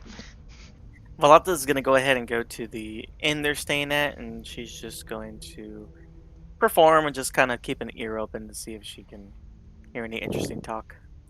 Let me Awesomeness. see. She needs to get her mind off the tribulations they went through. Yeah. There's an app for that. Oh, I didn't even realize that I had that. Oh, here you guys go. There's a great picture of the yawning portal for you. What in the world is going on there? That's lovely. Someone dancing drunkenly on the edge of the way that leads down into the dungeon. Oh, okay. Wild and crazy adventurers hang out here. Where is the yawning portal picture? It should have popped up. Yeah, it did pop up on the. Oh! I was Wait. looking in the Discord, not that I got it. Okay. I got it. Wait, where are my here? I thought I had. Uh-oh. Why does the yawning portal have a battle map? Because it's full of adventurers. I see. Why would you not have a battle map for an inn that adventurers frequent? That is true. That Yeah, is you very don't know if there's gonna be a brawl happening. I had a thing for. Okay. So Velatha, you have the opportunity, as you are spending some time in the Yawning Portal, of either rolling a intelligence investigation check or a wisdom insight check. She is going to do the insight check. All right. Also, what's the current mood of the inn right now, tavern? Is it as lively as it looks there, or is it? Yes. Remember, you are only, I think now 8 days out from the start of the actual delving competition. So this place is jamming. It is packed. And in fact, you all, since you have rooms there, have an icon that you present, which allows you to not have to wait in the line to get inside. nice. Nice VIP feeling. So, Velatha, you will hear a particularly interesting conversation where a pair of shadowy-looking individuals that seem to be concealing their appearance magically talk about a thieves' guild that was driven from Waterdeep long ago, now lurking in Undermountain. And they believe that this year, during the festival, may be when they make their push to win back power in the city above. Oh boy. I knew I had my rumors somewhere. Did the rest of us get to know about this? No, only Velatha. She can share it with you, as she wills. But only she heard it because she is spending time specifically hanging out in the inn and listening she's to tales. Yeah, she'll definitely share it with the others once they come into contact with her. Do we have a table? You can go downstairs and take a number to get a table. Oh man, what does it Wow. take to get a drink around here? Just a drink. It just takes raising your hand and waiting patiently for about a minute or two. Wow. Standing room only. Oh man, Tables are only like an hour wait, and you can always wait up in your room. Yeah, I'd rather we wait in the room, but I But- can keep my eye open with a nice ale in hand. Okay. So you're going to hang out down there as well? Yeah. All right. Go ahead and roll either intelligence investigation or wisdom insight. Ooh, 24. Yeehaw. This one, as you broke 20, is actually available to be seen in full. Nestor's Fate. Hallister brought 7 apprentices with him to Undermountain.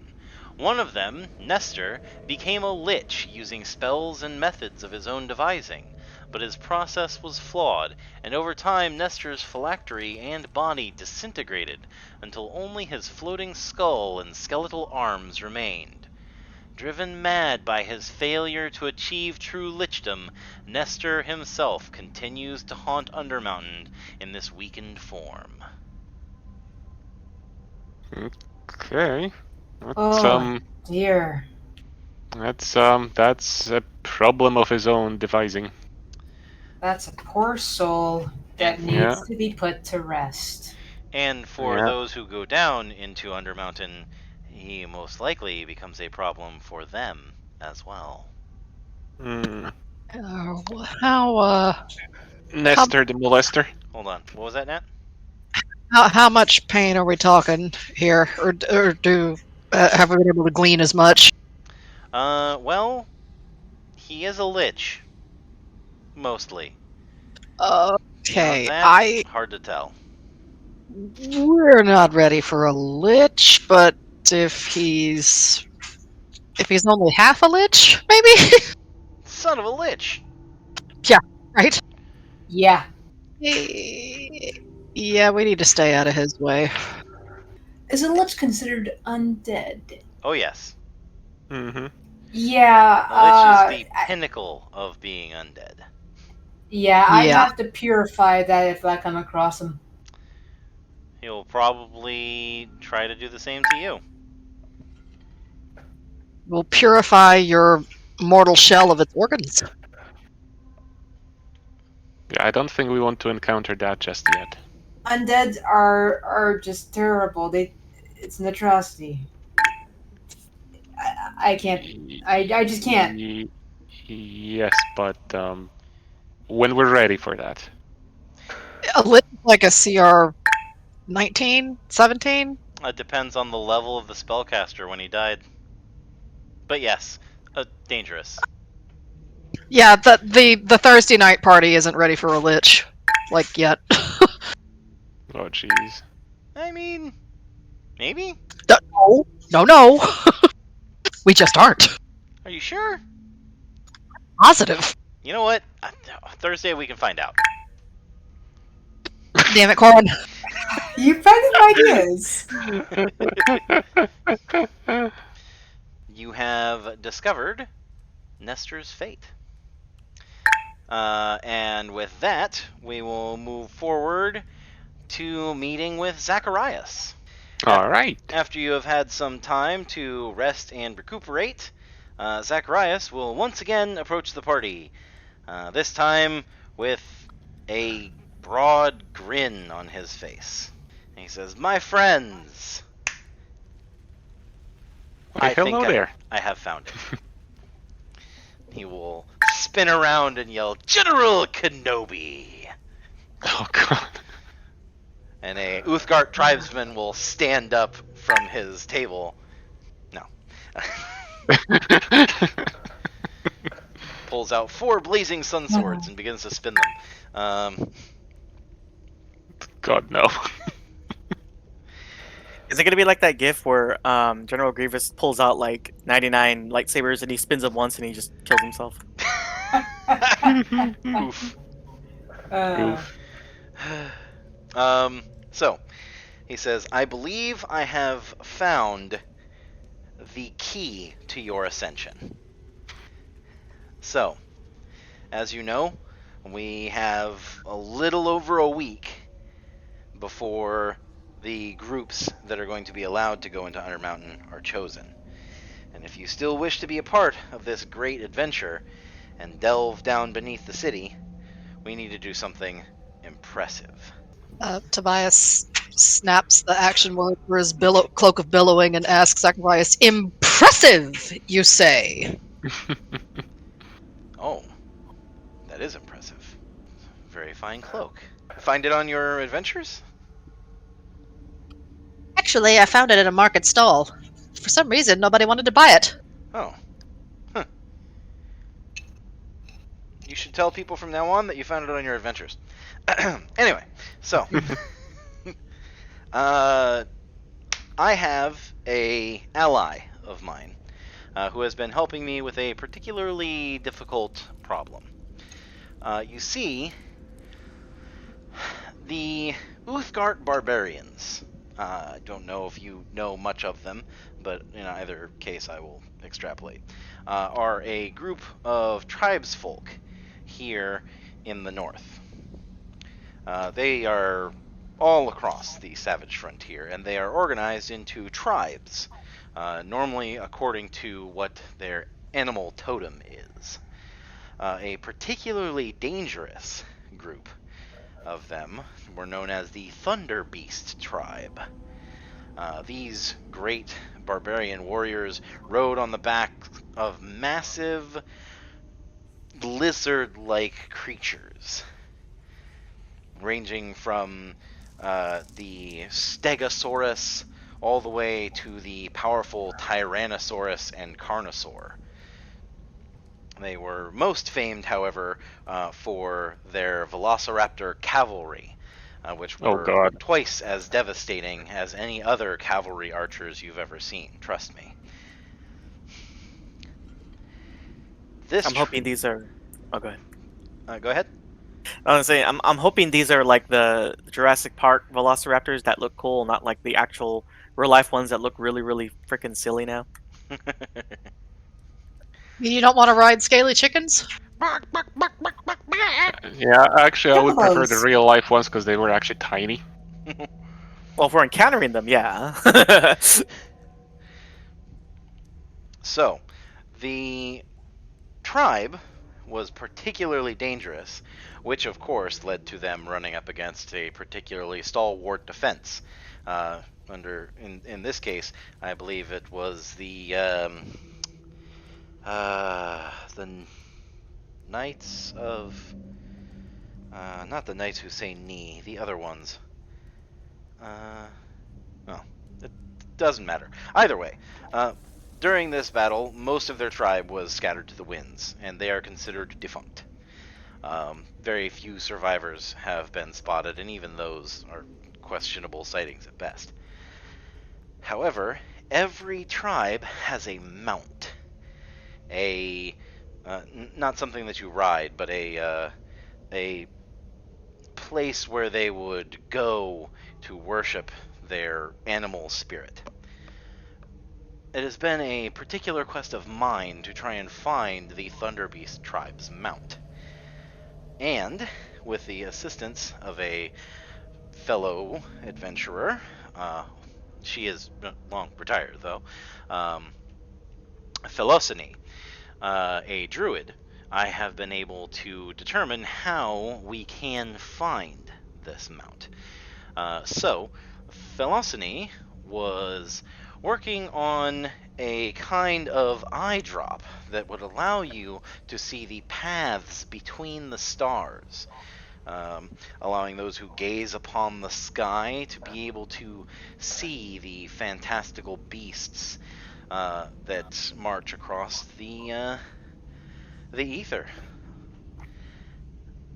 I believe, if the information that I have collected is correct, that through the use of Philosony's eye drops, if you were to position yourself at the point where the tribe turns northward, well, turned, since they are now defunct, you would be able to see the star paths that they followed, guiding them to their mount.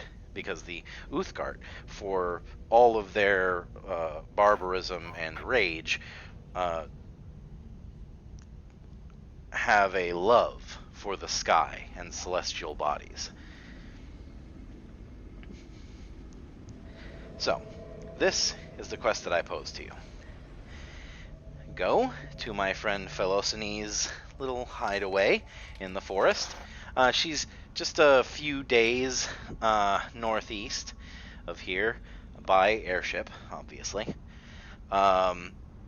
Speak with her, obtain the eye drops, and then use this map, and he sets a map on the table, to find your way to the mount. I would be exceedingly glad if you would also chart down the path that you took following this star way to get to the mount itself. And once you are there and you have found its location, return to me, and this will be a great discovery. What say you? I step forward and nod and say, I would be willing to take on this journey. Sounds like an exciting adventure. Indeed. Tobias adjusts his cloak and says, I believe this sounds like something we're capable of, yes? Vilatha, you as well? Vilatha was just sort of, after she stopped playing, she was just kind of casually listening, but then she nodded her head. Very good. Very good. Very good. And that means that you've got the best available to do the job.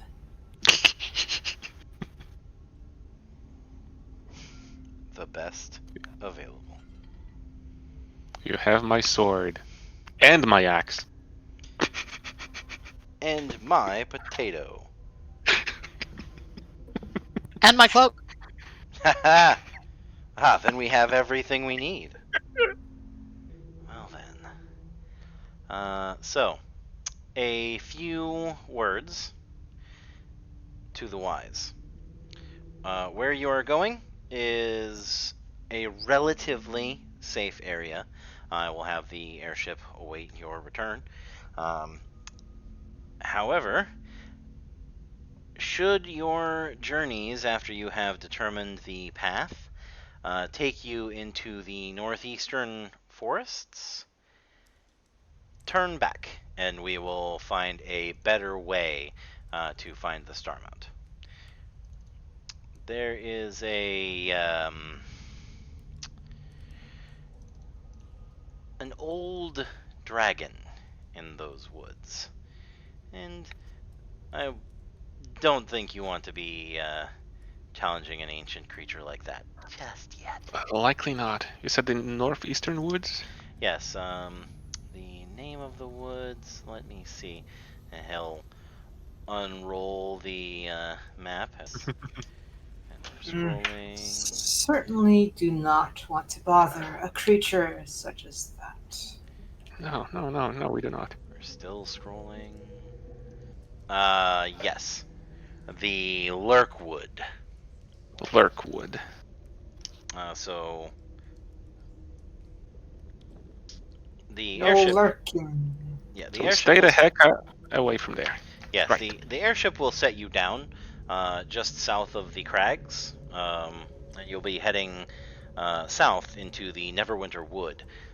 Philosophes, her home is difficult to miss. She has taken up residence within a massive oak tree, probably hundreds of years old. She has a nice little tree house. That sounds lovely. I'm sure it doesn't sound sticky and sappy at all and wouldn't completely destroy all of my writings. Druids, I don't know how to do it, but how they drew it. I should tell a bard about that one. No, that was probably bad. But we have one, sir, Tobias says. Yes, but I think Eustace has better taste in humor than I.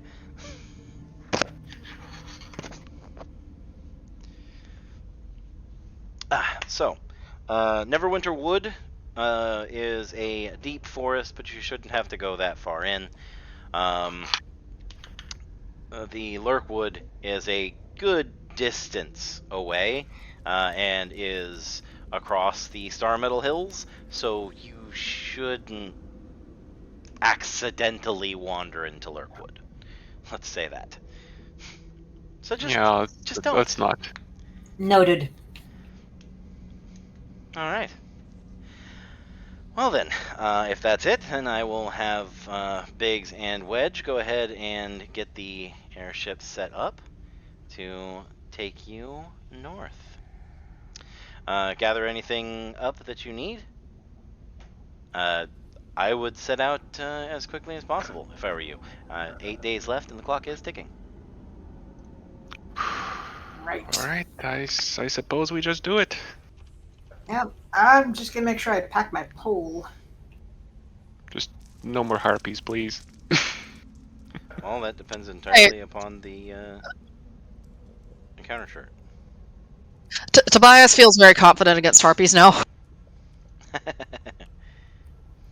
Yeah. I really like that silence spell you used on them, Velatha. Valata just kind of smiled. Oh, it wasn't silence, it was sleep. Oh, Yeah. sleep! Right. Sleep will make them silent, though. Yeah. That Yeah. worked. Valata just kind of giggled to herself. I Yeah, suppose made it was me- that. I suppose it was that Harpy's last nap. well, it definitely made me speechless. So, does anyone have anything that they want to do in town before you set out, or are we all good? That sounds nice. Go ahead and roll 2d20. And tell me what you get. Oh, in real life? Okay. I mean, or in the game. I just need 2d20s.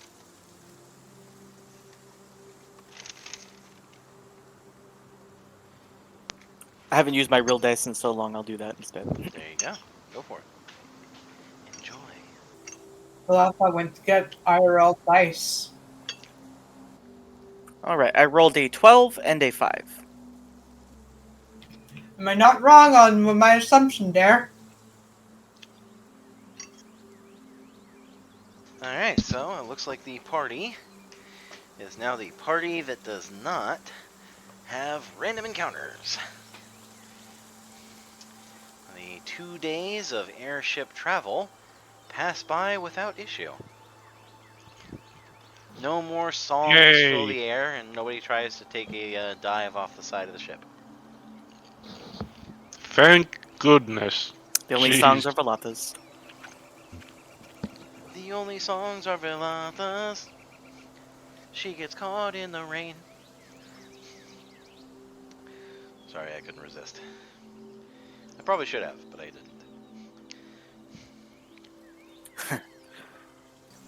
So, your party lands to the west of the Long Road at the edge of the Neverwinter Wood. And as you are heading down to land, you can see the smoke rising from the town of Forgeholm. You're actually near enough to the town that Zacharias and his former adventuring party had founded that you can see it on the horizon.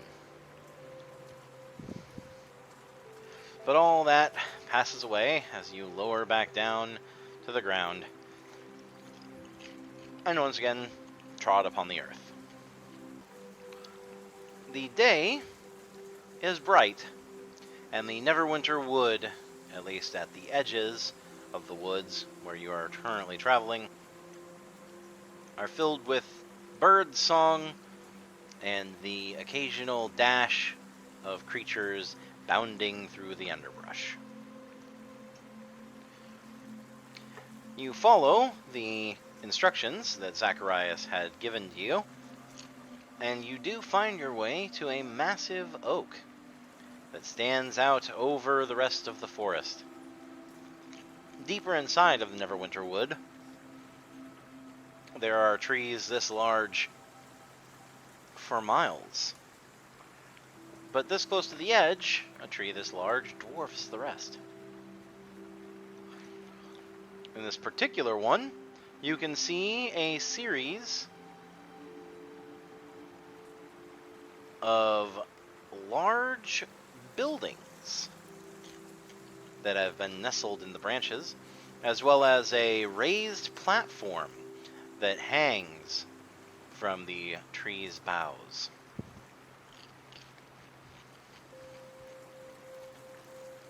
It's one fancy treehouse. Is everyone able to see? Negative. Okay, let me check and make sure. It's all black. Only darkness before me. Can I open See- my eyes? Refer to Oh, my there image we go. in the chat. Oh, All right.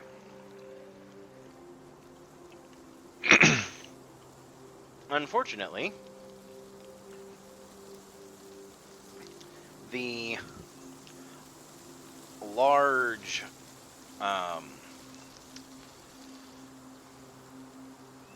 platforms are a great distance, about 120 feet from the ground. Hmm. And looking around, you don't see either anyone here to greet you or any kind of entryway. Fascinating. Hmm. So, what would you like to do? Hmm. Alright, Yeah, where are the platforms hung against if they're so high up? They're hung from the branches of the tree. Suppose we should look around the tree and try and find some way up. Perhaps there's like Seen. an entrance? Yeah, let's all go in the same direction just in case, maybe. So which way are we going? Fine. So I'm assuming we're under the platform. Yes. All right, everybody go ahead and roll individualized perception tests. Okay. Okies. Let me just bring up my sheet again. Perception. oh dear. Valatha was still thinking about her next song. Oof. Yeah. All right. So, after a trip around the tree, Tobias is actually able to spot on the north side of it, there is an entrance. Oh. Question. What? With my observant feat, it says I have a +5 bonus to passive wisdom and intelligence score. Does that work in this circumstance?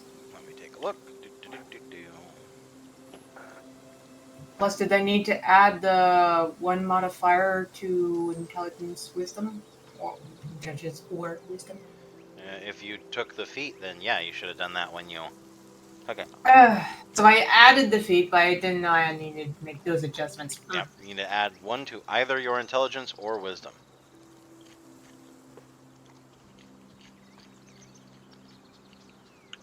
Sorry, my headset took crap. What did Tobias see with his little bunny eyes?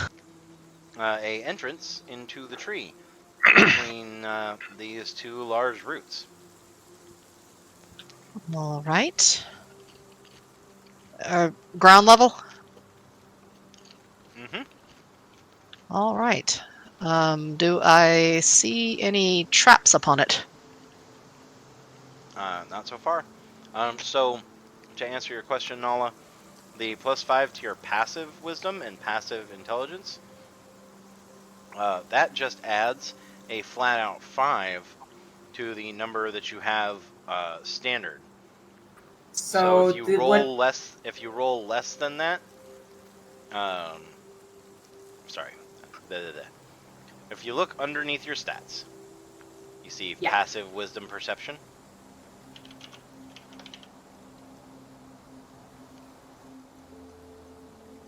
Yes. So that score is what is used when your character is walking around aware of their surroundings. If there is a trap that's like DC 10 to find, you'll automatically see it. Okay, so the So, one modifier I need to put down, is it on the 2 or the 15? What? It says I need to add 1 to my wisdom. That's a totally separate thing. So each of the bullet points is separate. You just pick either your wisdom or your intelligence. I'd probably pick wisdom because you're at a 15 right now. Yeah. Yeah. So you just raise your intelligence score or your wisdom score to 16. Okay, so I was asking which of the 2 I was supposed to put it in. You pick. No, I mean the big number or the small number. Oh. No, the small number. So your actual score is the double-digit number underneath. So I change The 15 to a 16. Okay. And see, your bonus is now 3. Okay.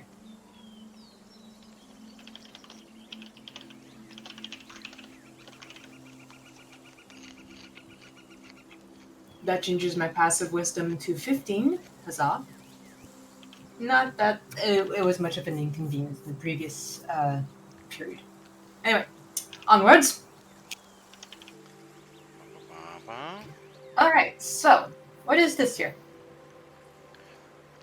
It is a entryway. You could just... someone Tobias's size could get through rather easily. Someone your size not have to squeeze through.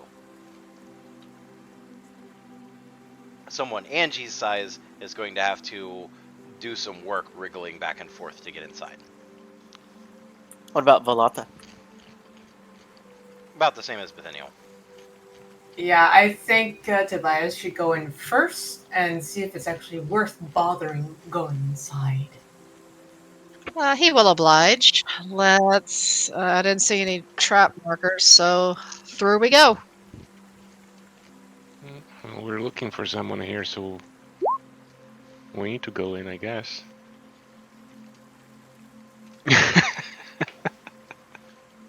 Alright. Squeeze on in. Cut down on the sweet rolls. Sweet rolls. So, sorry. I had something caught in my throat. It was popcorn, believe it or not.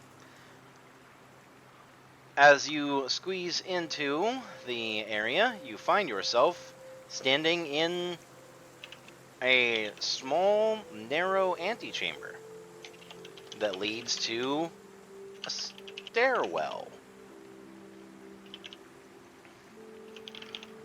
The stairwell, it looks like a masterpiece of woodworking and is at the core of the tree, slowly coiling upwards. There are the occasional small amounts of mushrooms dotting the area. Do you have dark vision? I don't, but I can strike up a torch. Okay. You strike up a torch, and the lights dance along the inside.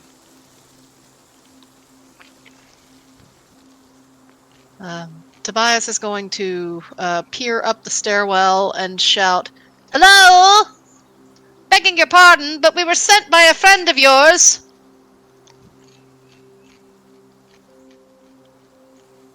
Unfortunately, the tree doesn't seem to respond. Well, not getting an answer, he will then stick his little head back out the door and explain to the party that there does seem to be a path going upward, but he does not know that anyone is home yet. I'd seen him stick his time... head out. Sorry, go ahead. Oh, I'd seen him stick his head out. Volata is just going to break into a giggle and then start laughing. Bunny in the burrow. Bunny in the burrow. Yeah. I'm wondering if we should intrude into somebody's home if they're not here, or should we just maybe wait outside? I don't know. Well, it's quite a large tree. It's possible they just didn't hear us. It is possible. But if All right. anything, we'll just excuse ourselves politely. Valatha, Bethaniel, and Angela Mm-hmm. will notice a distinctly shocked look on the bunny's face suddenly, before he is yanked unceremoniously back into the hole with a yelp. Bunny, roll Oh no. initiative. Oh no. Marvelous. Ah. Well, he might have been yanked, but he was ready for it. By the way, Nat, I just tasted that root beer float chocolate we got, Yeah? and man, it is delicious. Yeah, I put away one of the the s'more sandwiches last night. I just had delicious food, but that's not helping anyway.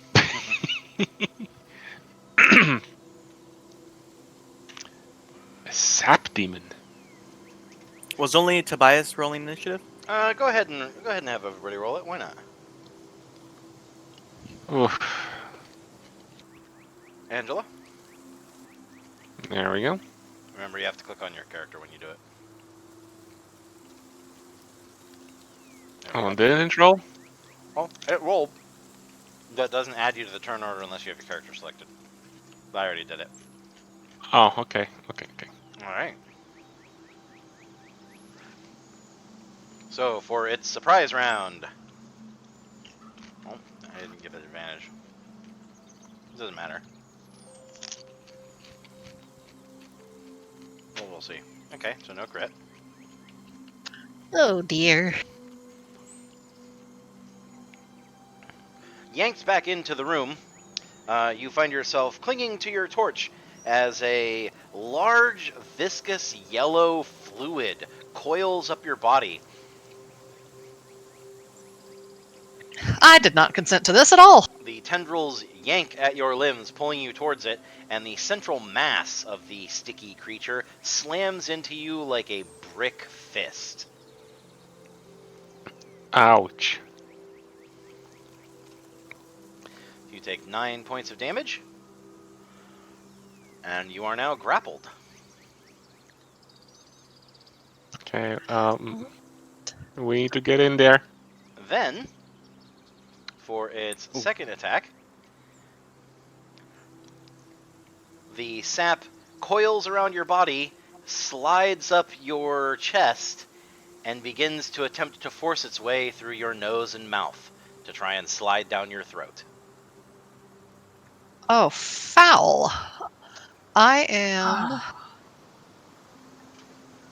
So go ahead and roll a wisdom saving throw. That will not succeed.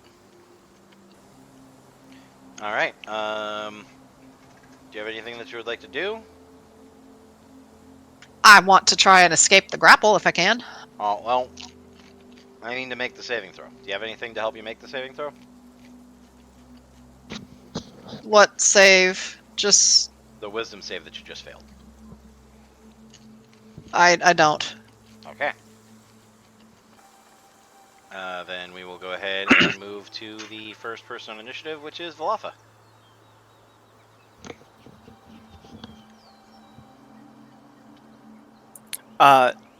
Let's see. Is Vlata able to peer into the hole to tell what's happening? You can definitely stick your head inside the hole, yes. Am I able to shout about what's going on?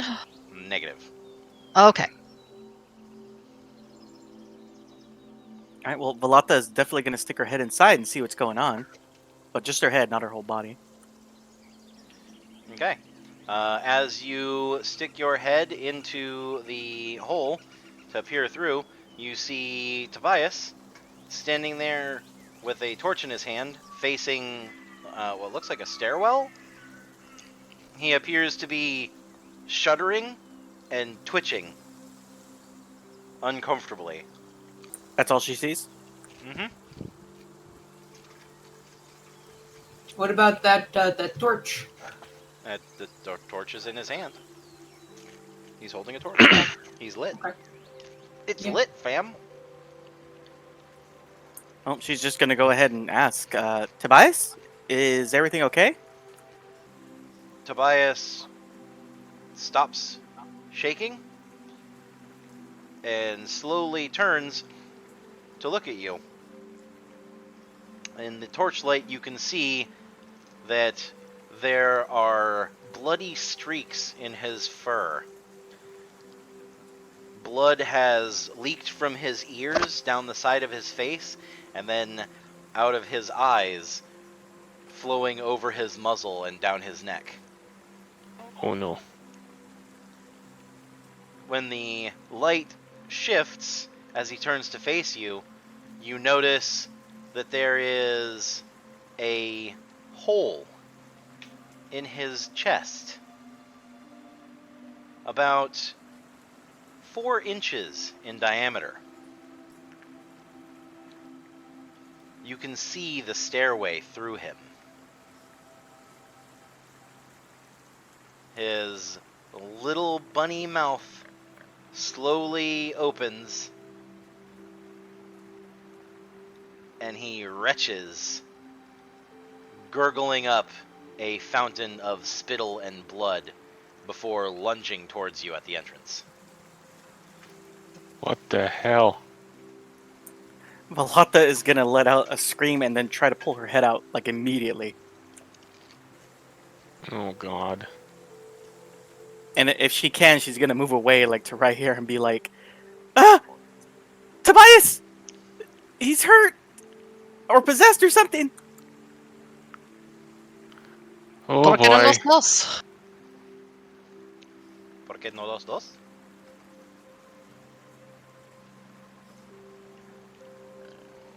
Alright. Angela, Yes. your turn. Yes, I know. What can I even do in this case? So, did I see him at this point? No. Only person who has seen him is Villatha. Okay, so I guess Angie will rush to the hole to see what's going on in there. And now, well, depending what she actually sees, she'll decide what to do. As you approach the hole, you see Tobias's bleeding face pressed against the crease between the roots, and he is currently clawing and scrambling to try and drag himself out of it. He seems to have wedged his shoulders in the hole, Uh-huh. but you can hear the cracking as he's slowly pulling his bones through. With a snarling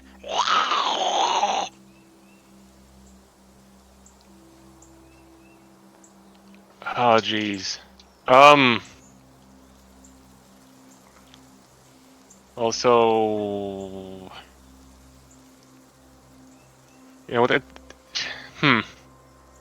He's not really aware fully of his condition right now, but what she is aware of is that something bad happened to him inside, and he needs to be taken out of there.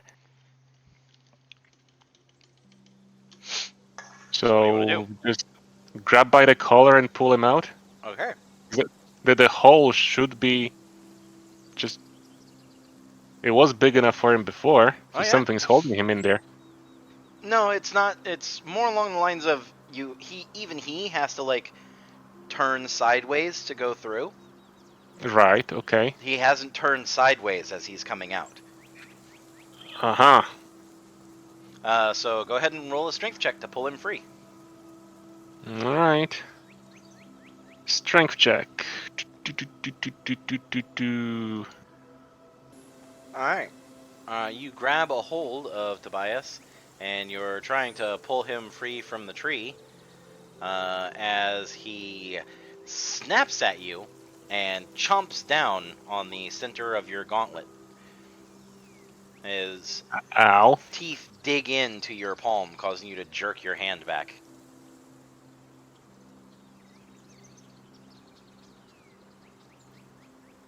Okay, something's definitely wrong with him. Yeah, it's a bad day for Tobias. Yeah, no kidding. Do you want to stay standing there? Well, I still want to help him out of there, whatever's happened to him. All right.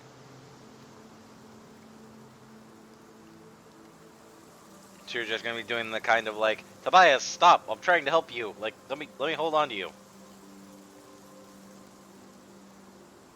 I suppose. I don't know what else to do. Okay. We Nathaniel. can't get in there, around him, I guess. Okay, I have a question. One of my cantrips is resistance. So he's been possessed, you say? So I'm wondering if resistance will help him fight off whatever's possessing him. If I can get my hands on him. Well, it'd be awfully hard to do that. But can I reach into the hole to touch him? Unfortunately, you wouldn't be able to cast the spell on him at all. Because the target is you touch one willing creature. And from what you can tell, is Not willing. probably not Okay. willing. Considering the fact that Right. he just tried to bite Angela's hand in half. Ah, right. Jeez. Oh, by the way, you take 1 point of damage. Ha. Jeez. I'm looking at my spells here. I'm trying to remember what Word of Radiance does. It's a burst outwards. At some point, you should definitely go through your spells and learn all of them. So that when I it comes did. to your turn, Yeah, it's just it. I know. I'm just saying. This is a consistent complaint with a lot of players, is when it gets to someone's turn, they just have to read Yeah. all of their spells before they decide what they're going to do. Yeah. Which is why I have the 30-second rule. If a player is taking too long, I will start a counter at 30 seconds.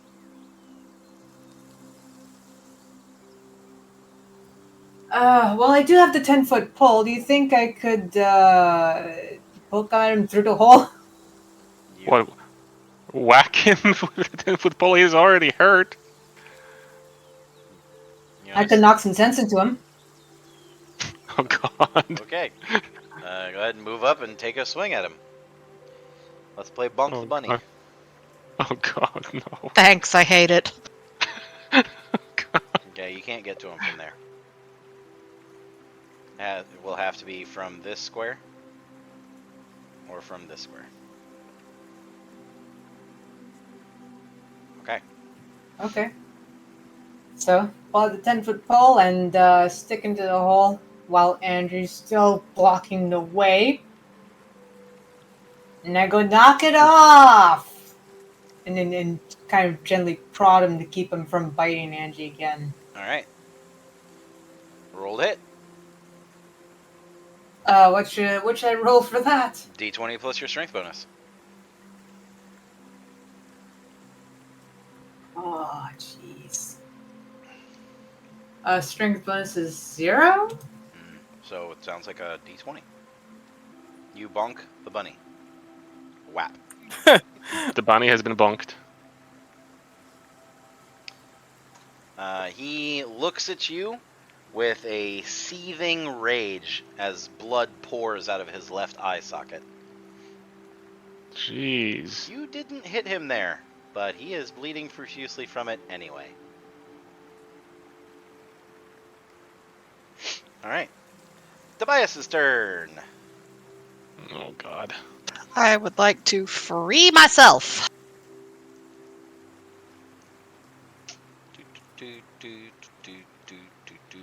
Do I have any chance of doing so? Way to do so?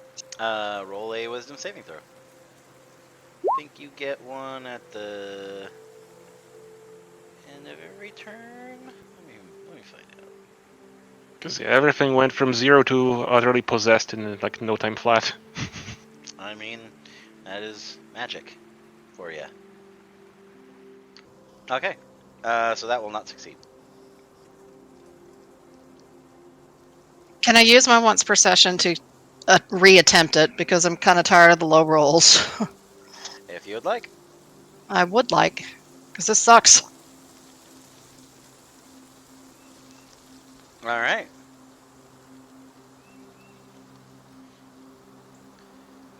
So after being whapped and yanked on, the wedged bunny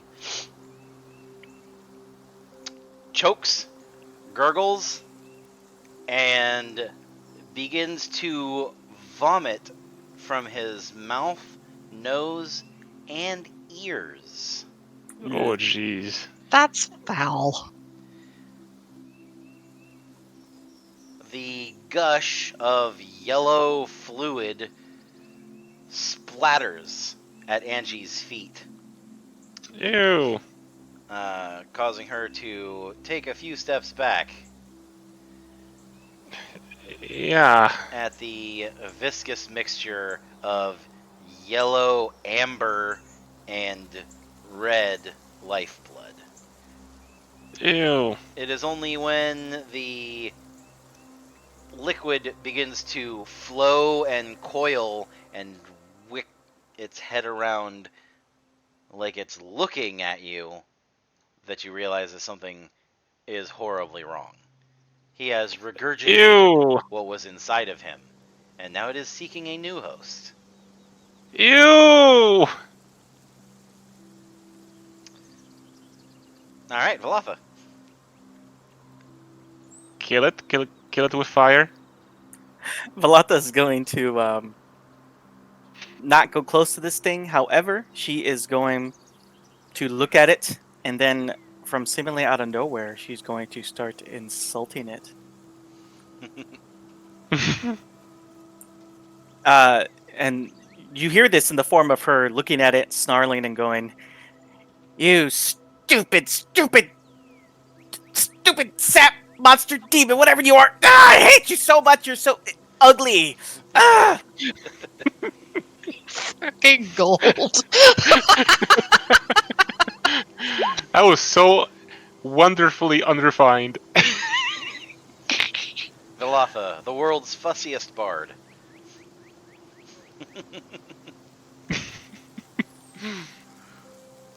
Alright. It does not appear that your mocking words had any effect on the creature, other than to notify it of your direction. Oh, great. And yeah, she's gonna stay where she is for now. Okay. Angela.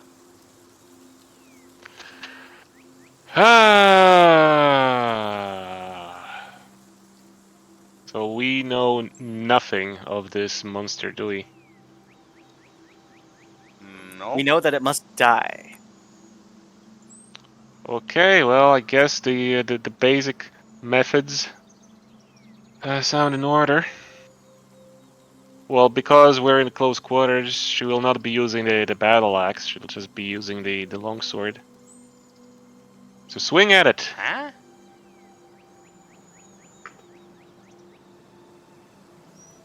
Swing. Wait, what does being in close quarters have to do with using a battle axe?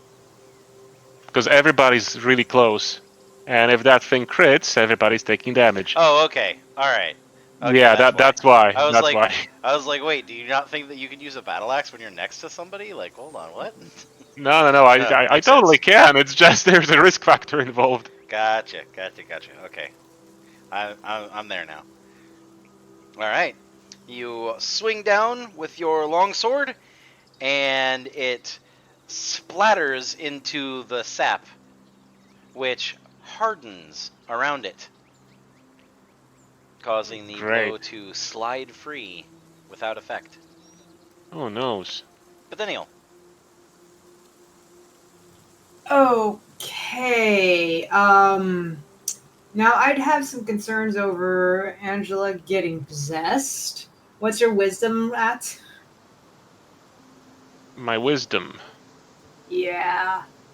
Wisdom Um, saving. Yes, my wisdom. Wisdom 12. saving. Wisdom My wisdom's. saving. Jesus. Give me a break. Let me find it here. It's going to be +1. She's not proficient in wisdom saving throws. She's a fighter. Right, okay.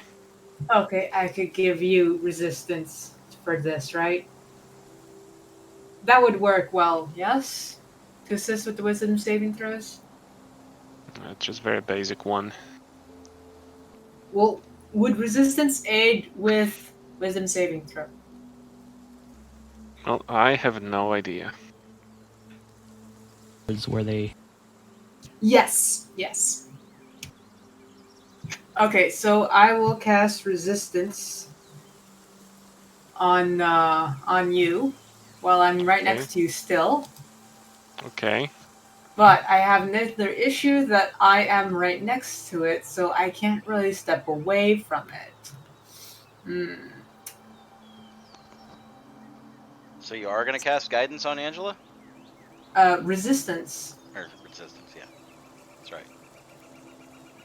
I looked up the details, and yes, to a saving throw of its choice. The target can add a d4 and add the number rolled on one saving throw of its choice. It can roll a die, so until the spell ends. Okay. So that's concentration up to 1 minute. And I will bring up my shield since I can't really step away from this thing. All right. Demon time. Oh no. All right. It is going to throw itself at Bethaniel. Oh no. Hits with a 22.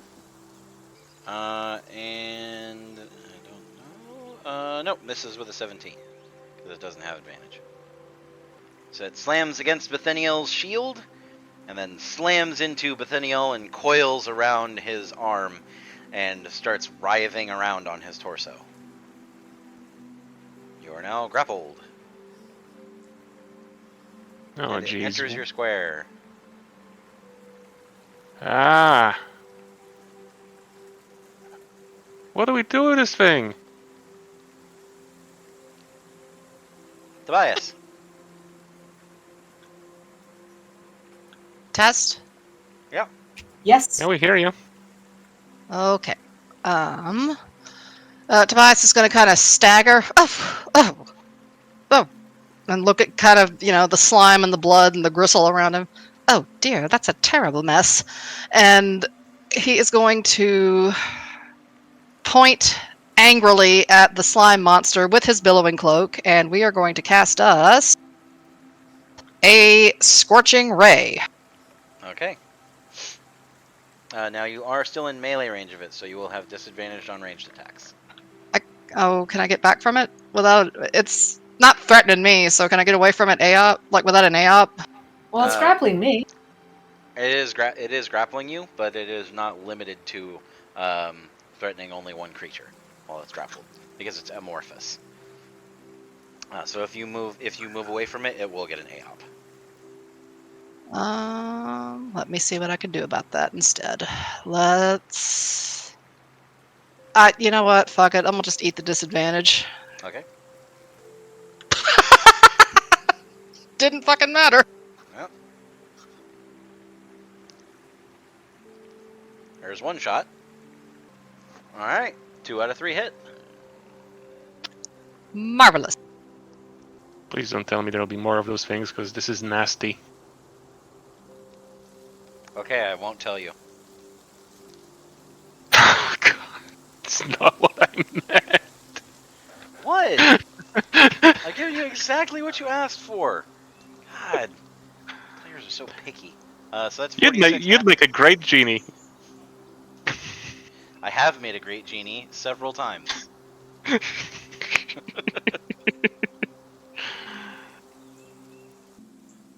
The surface of the sickly yellow creature boils off in several places as the scorching rays blast into it. Valafa. Would Velata be able to attack that thing Oh. without? Sorry, give me 1 second. As the surface of the creature ignites, Bethaniel, and actually all of you are close enough to see the flames seem to have a strange effect on it. The creature seems to absorb energy from the fire. Though it did take damage, it also seems to roil quicker. It is now hasted. What? So, go ahead, Valatha. Okay. Would she be able to attack this thing without harming Bethaniel? Yes. With what? Alright. Well, I was thinking of making a rapier attack on it. Okay, yes, you can definitely do that. If you want to do attack with like a fireball, yeah, that's a different story. Okay. Yeah, she's going to lash out at it with her rapier. Right? Unfortunately, as you whip down at the creature, it rolls around Bethaniel's arm, causing you to have to pierce Bethaniel if you are going to stab it, so you do not follow through with your strike. Balls. Angela. Not much I can do other than try to hit it without hitting Bethaniel. Alright, let's try that. And I'm once again not using the battle axe. Alright. The creature attempts to whip around Bethaniel's side, but you strike quickly enough that you cleave right into it. Yes.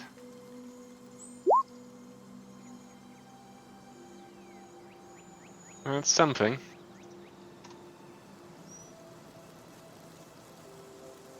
And Bethaniel. Well, now that it's wounded, guess what I can do? Ring your bell. Ding dong.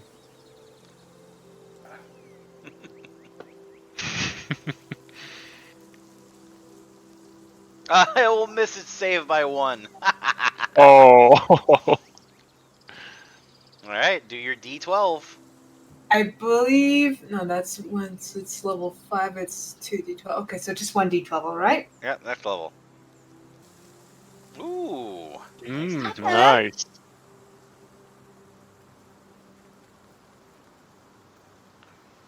Alright. Sap Demon. On its turn, it is going to coil up around Bethaniel's neck and then try to force its way down his throat and up his nose and into his ears. Tobias is going to. Oh, you don't want it to do that. Bethaniel, go ahead and make a wisdom saving throw.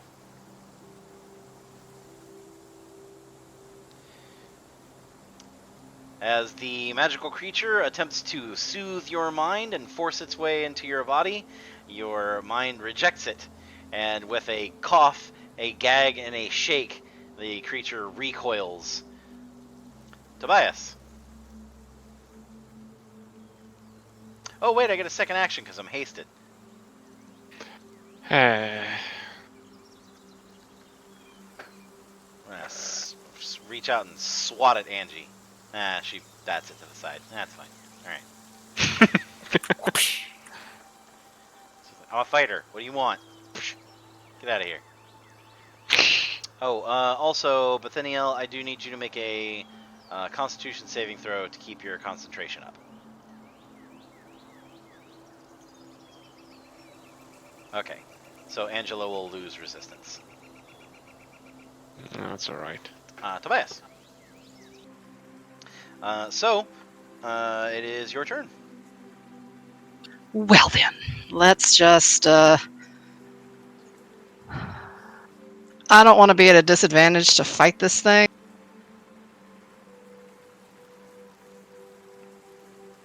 Is it far enough? Well, no, it'll still get an A up unless I take the disengage action, huh? Yep. It just reached out and swatted Angie, and she wasn't even what it was grappling.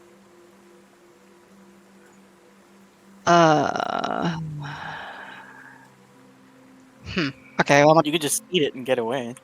I could just what? You could just eat it and get away. Hmm. I'm gonna not be able to swipe at this thing this round. I want to take the disengage. Okay. Get away from this sucker. Eh. Tengo Suko! After I hit it, I should have used a superiority die to maneuver Tobias elsewhere. Ah, yeah, that would have been good. Yeah. I'm learning. Still learning. And that's all you can do. Yep. But it's my turn, because I don't want a bonus action chug anything yet, just yet. Well, you know what they say? Learn in one hand, game in the other, and figure out where your character sheet ends up. Hmm. Thalatha. Alright, she is gonna take another stab at it with her rapier. Hopefully get a better result this time. That is definitely a hit.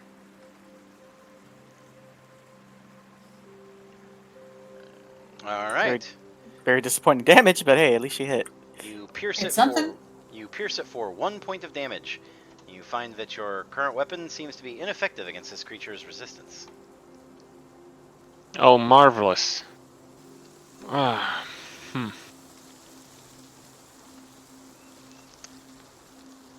No movement or anything? So you can disengage if possible and move back over here. Oh. Can you disengage? You're not a rogue, so you don't have cunning action. No, so I mean if she moves she's gonna get an AOP, right? So Yup. SWAT. yeah, so she's just gonna stay there. Okay. Angela. Okay, same old, same old. Rolling. Oh, crap. That's no bueno. As you swing in, it slides inside of Bethaniel's armor in order to prevent you from striking it. That nasty frickin' thing. Okay. Nothing I can really do. Alright. Bethaniel. Of course, the same old ring my bell. You're just gonna tell the dead. Alright. It will resist the sound of the call. Maybe I should have finished my song.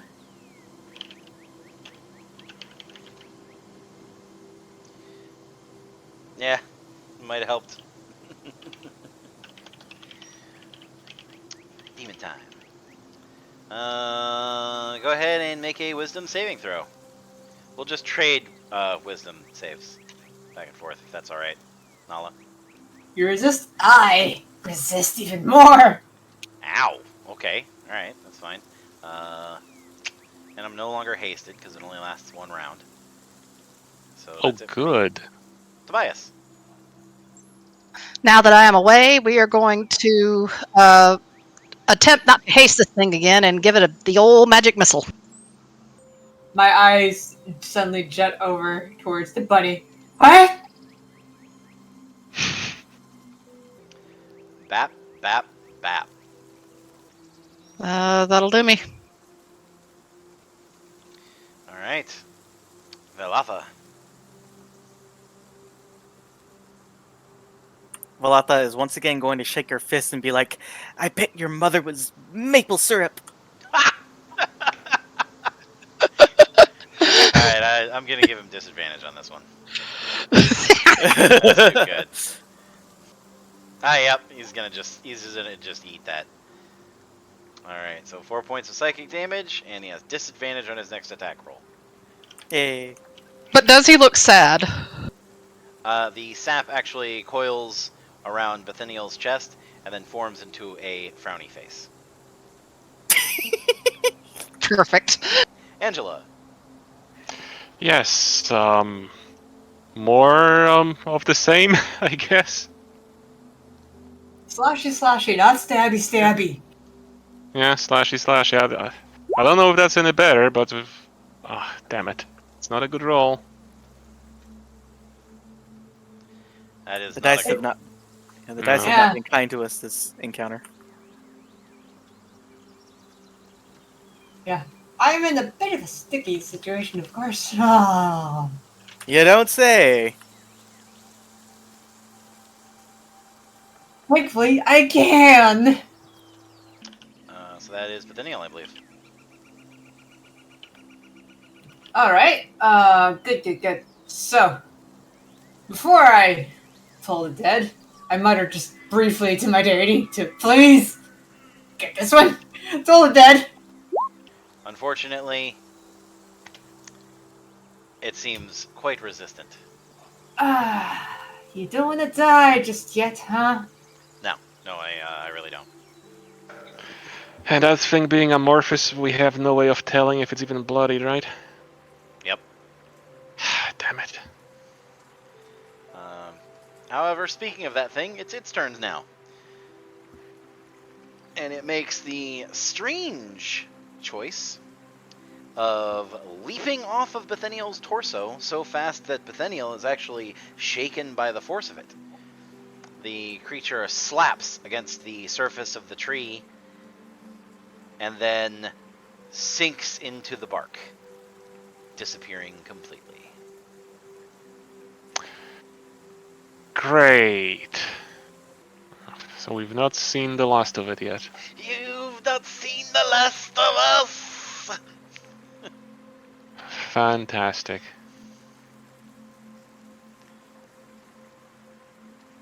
Okay. Valata Does- just kind of. She sheathed her rapier and was like, huh. I guess I insulted it so much it just couldn't bear to stick around us anymore. I see what you did there. She just kind of grinned. I have a sensation that this sap was some kind of protection, and we probably shouldn't have sent you into bias. Sorry to have suggested it in the first place. Oh, it's quite all right. I was rather curious anyway. I'm not anymore, though. Good for you. But that brings another question. What the heck is going on here? And is this person Philosophy, I guess, that we're looking for? Yes, Is she Philip. okay? That's a good question. I fear she. Well, I hardly think Zacharias would have sent us to a friend who would try to attack us lest we have something she needs us to prove. I think there's something horribly out of place here. Okay, so what were the ways in? Just this one hole? That's There was the only something one about a that you've stair. found. That's the only one you've found so far. That hole leads Okay. into a stairwell. Uh-huh. Well, Go if ahead. if the only way in is here, then perhaps somebody with a bit more, he kind of flexes, muscle to them should go first, yes? Suppose. Wasn't that hole a bit tight for me? Yeah, but unfortunately, if that's the only way in, then you could probably make the squeeze. Alright. So you said the hole was through here, like diagonally, is that it? Because it's not really visualized. Yep, it's right there. Valata kind of starts checking her pocket, her not her pockets, but the bags that are strapped to her belt, and be like, I might have some oil around here if you need to lube yourself up or something. I'm in. It worked. Didn't get stuck. So, well, that would have been you terrible. squeaked too soon. I just moved you in. You're actually still squeezing yourself through there. Oh, okay. So go ahead and no. roll a. I believe it's acrobatics. Acrobatics. There we go. Yep. Roll acrobatics check to squeeze on in there. Oh no. Oh, that's glorious. I failed by more than 5. All right.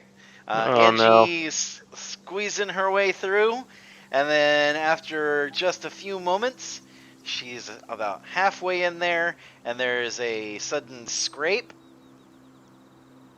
and you stop being able to move. Oh, no. And you try and move back, and you can't move that No. way either. God damn it. You know, I've seen enough hentai. But no. No. What are you doing, Step Thap? God damn it. What are you doing, sap brother? Oh, God damn it, Corwin! Oh, I laughed too hard. I laughed too hard at that. Oh, Jesus. That's getting cut out. You This were is not actually funny. you were actually really literally being cut out on the audio. That's probably good. It looks like the voice thing actually tries to cut out anything above standard laughter, like cackling madly, like I just did. So yeah, Oh, God. Angie is now stuck, Oh, great. and since she is a human, is now lodged far enough that no one else can actually get through the hole. Wonderful. The Oh, only one dear. who could manage would be Tobias, and he would have to use the same squeezing rules that Angie just did. Tobias is going to hop up to, I guess Angie's ass and inspect around the edges Hey! of. He will call. I'm terribly sorry. I do. Please understand. I'm not being untoward. I'm only trying to help. He's going to look around the edge and try to ascertain if he has a reasonable chance of. Ascertain. Yeah, I did that on purpose. Going to try to ascertain if he has a reasonable chance of getting through there. Oh, God. Yeah, probably reasonable. Okay, then he will look to Bethaniel and Valatha and ask them, well, how strong are both of you? I think they both took strength as a dump stat. Yeah. I have not been to the gym in ages, and I'm an elf. Malata just kind of grins sheepishly and then looks over to Nathaniel. Yeah, I can't lift very much. I'm sorry. I love it because the small sized bunny looks over at the pair of elves and is like, "So how strong are you two?" And they just kind of, All of the muscle is currently stuck in the tree. Can we try to work together, two elves pulling the one human out, or whatever, or push? I mean, Do you want to push? Somebody did mention lube. You said you got some oil. Do we have any? I remember we used to I have don't- something. I don't think we have any oil. At this point, Tobias perks up. Oh! He excitedly rifles through his spell scrolls. I have an idea. Oh, but Angie, you might not like it very much. Oh, no. What is it? He just grins and holds his scroll of Thunderwave up over his head to Valatha and Bethaniel. Why are you so quiet? What are you scheming back there? Well, you see, you have a spell whose sole purpose is to cause movement. It'll be violent movement, and it probably will hurt, but it'll get Oh, you no. out of there. Well, whatever it takes, I guess. Oh boy, that's good. Yeah, we don't want you stuck in there forever. Do it. Well, Angie, I do hope you'll forgive me. Oh, God. He'll look at Valatha and Bethaniel. You might want to, and he'll kind of flap his hand in the opposite direction of Angie. I'm not earning enough for this. You didn't earn anything yet. Well, All right. once Bethaniel and Valata are safely enough out of range, How far do I need to be? it is a 15-foot cube. Oh god. Yeah, it's the 9 squares around. There are 2 types of players. Maybe the real treasure was the friends we made along the way. No, I want my fucking gold.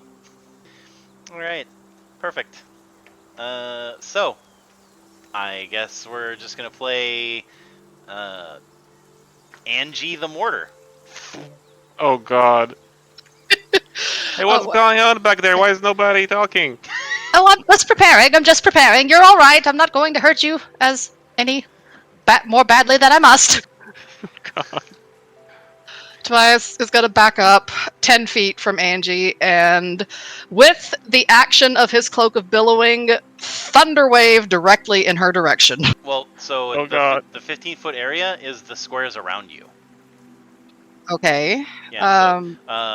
Thunderwave. Where would... I'm pretty sure is the point blank AOE one. Let me make sure that I'm remembering correctly. Thunderwave. Yeah, it's range self 15-foot cube. So what it does is if you were right here. Okay, that's not a... I got it. Okay. Okay. There you go. Yeah. Yeah, I got it. Yeah, I was thinking it was like a targeted point, but it just... I'm literally the source. Yep. It's Cool. everybody around you. Fuck off. All right, Angie. Do brace yourself, but not too hard, because, you know, I'm trying to unstick you. Not like I have a choice. And Should I cast resistance first, or no? That would be. You want her to make her save? I just don't want her to get hurt. If she makes her save, she doesn't get pushed. It means she held on. Okay, no resistance for you. Tobias will instruct Angie. Now, I know it will be difficult given the circumstance, but I want you to relax as much as possible. And with I don't like the sound of that. It's very important that your body be as limp as necessary. And my guidance first. And with that, he will use his Scroll of Thunderwave. All right. Oh. So the scroll turns to ash in your hands as you finish reading off the magical incantation. And go ahead and roll 2d8 for your thunder damage. Oh god. Angela, if you want to be moved by the spell, you can say that you do not want to make your saving throw. You relinquish your save. Yeah, well, I do need to be moved out of here, so... Alright. Yeah, I just give up. The blast of force blasts several layers of bark off of the tree, and also causes Angie to rocket through the opening, catapulting her into the stairs and rolling her up, several of them. In the past, you have heard jokes told about people who roll up the stairs or fall up the stairs. You have now experienced firsthand that it is indeed possible.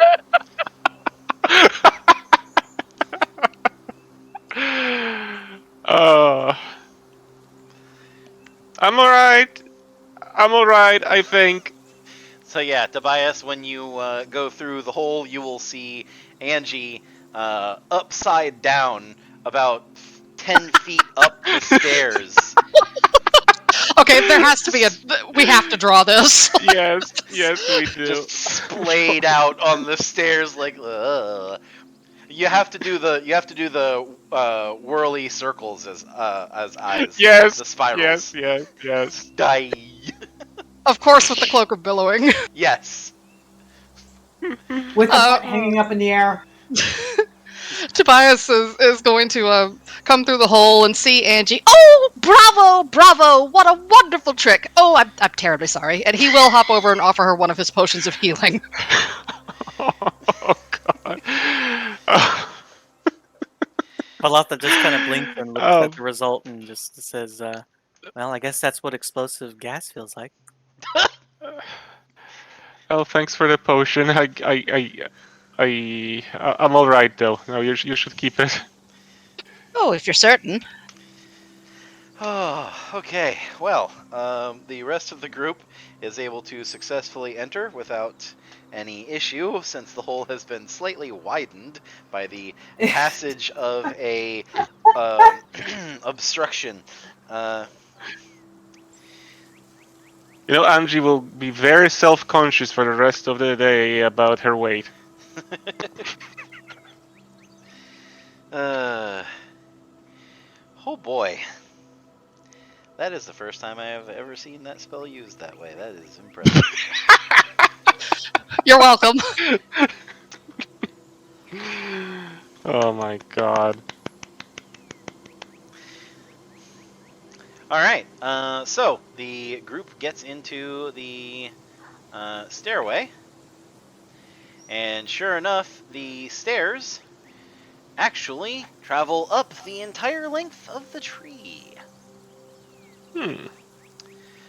So anyone who has Wisdom Survival, go ahead and make a check. Aha. Survival. Do. Nice. Aha. Rolling. Poo. Army just so good today. Oh, Tobias is. Whoa. Yeah. I don't have the proficiency, but I have. Wow. I'll just take it. Say you had a natural knack. Alright. So, Tobias, as you look through the masterful woodworking that was used to carve this stairway into the heart of this oak, you start to become curious. If you're reading these signs correctly, it seems like this kind of work would be extremely unhealthy for the tree. In a few places, just out of sight, where only someone with enough survival knowledge to know where to look would actually look, you can find an array of mushrooms and invasive molds. Say bowls like the kind Mold. you eat out of? Mold. Oh, mold. Okay, I was like, invasive bowls. I'm like, what do they Invasive do? moles! Moles! No, I thought you meant like bowls, like the kind you eat out of. So I thought like what do they do? Are they like trying to like climb on top of us or something? Tobias will relay that to the party with the remark that this certainly doesn't seem like the work of a druid, or if it is, it's not one I want to have any meeting with. You know, Honestly, yeah. Valada does have some relatives who are druids, and she does remember some of it back in her childhood. Would she be able to do like some sort of like check to see if she recognizes any of this, or if it's like druid make or anything like that? Unfortunately not. That would have been a wisdom survival. You've already failed that one. So Oh, it okay. doesn't remind you of anything. And I have not spent that much time out in the woods. My mom sure went out a lot, but I stayed at home most of the time reading. So,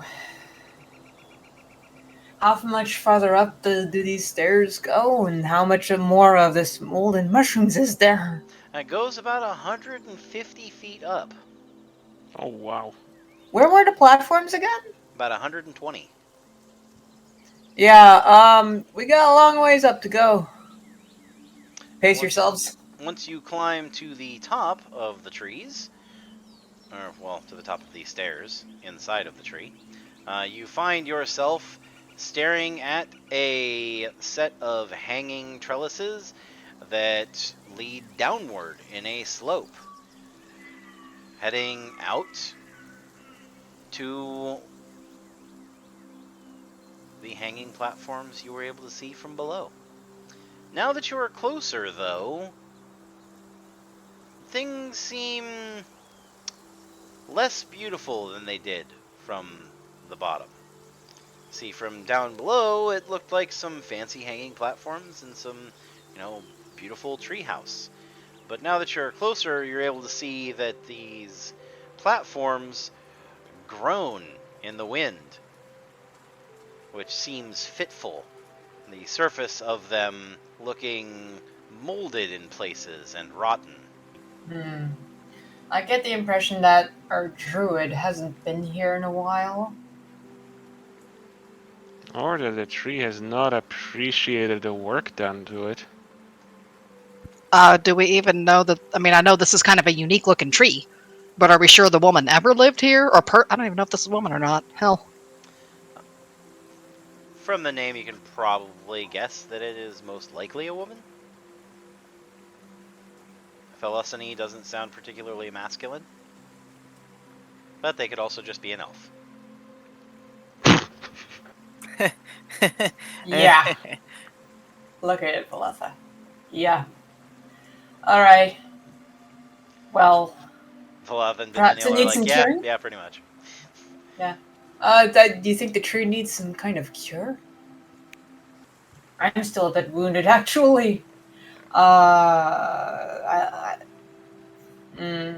only took 9 points. I can still try it on a little bit, I guess. If we encounter danger, then I'll take a potion. So who's gonna step forward on? Gonna step forward what now? Sorry. Who's gonna step forward onto the platforms first? I suppose Tobias? I can. Tobias already did it once, and he didn't like the time he had, so not him. Alright, I'll go Alright, in. so I'm going. Moving forward. As you move down the ramp, you can feel that this platform is not as firm as you would prefer, especially considering the fact that you're over 100 feet above the ground.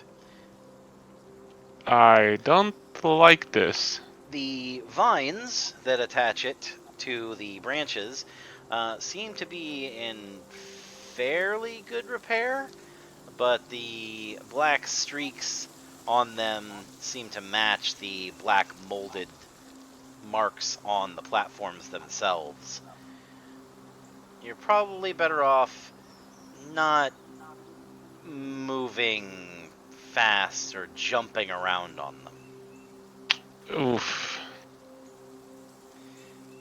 Yeah, make light pressure on your steps as you move forward. Go forth, yeah, heavily yeah. armored fighter, and step lightly. Maybe I'll go first. Let me go first. Go forth, heavily armored cleric, and step lightly. It's light armor! Scale mail.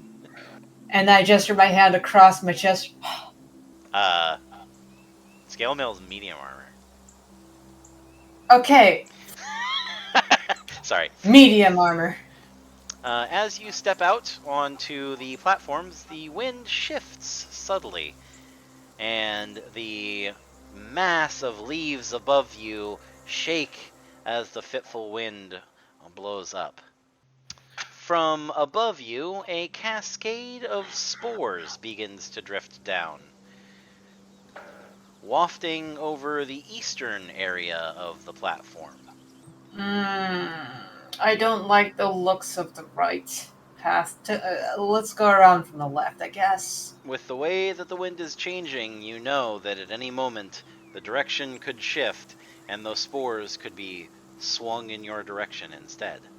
I still need to have a look around. Stay near the trunk. You shouldn't be going off alone. Well, I think you don't need to be out carrying your heavy gear over here. It's not like we have a choice. Taking very, very careful steps.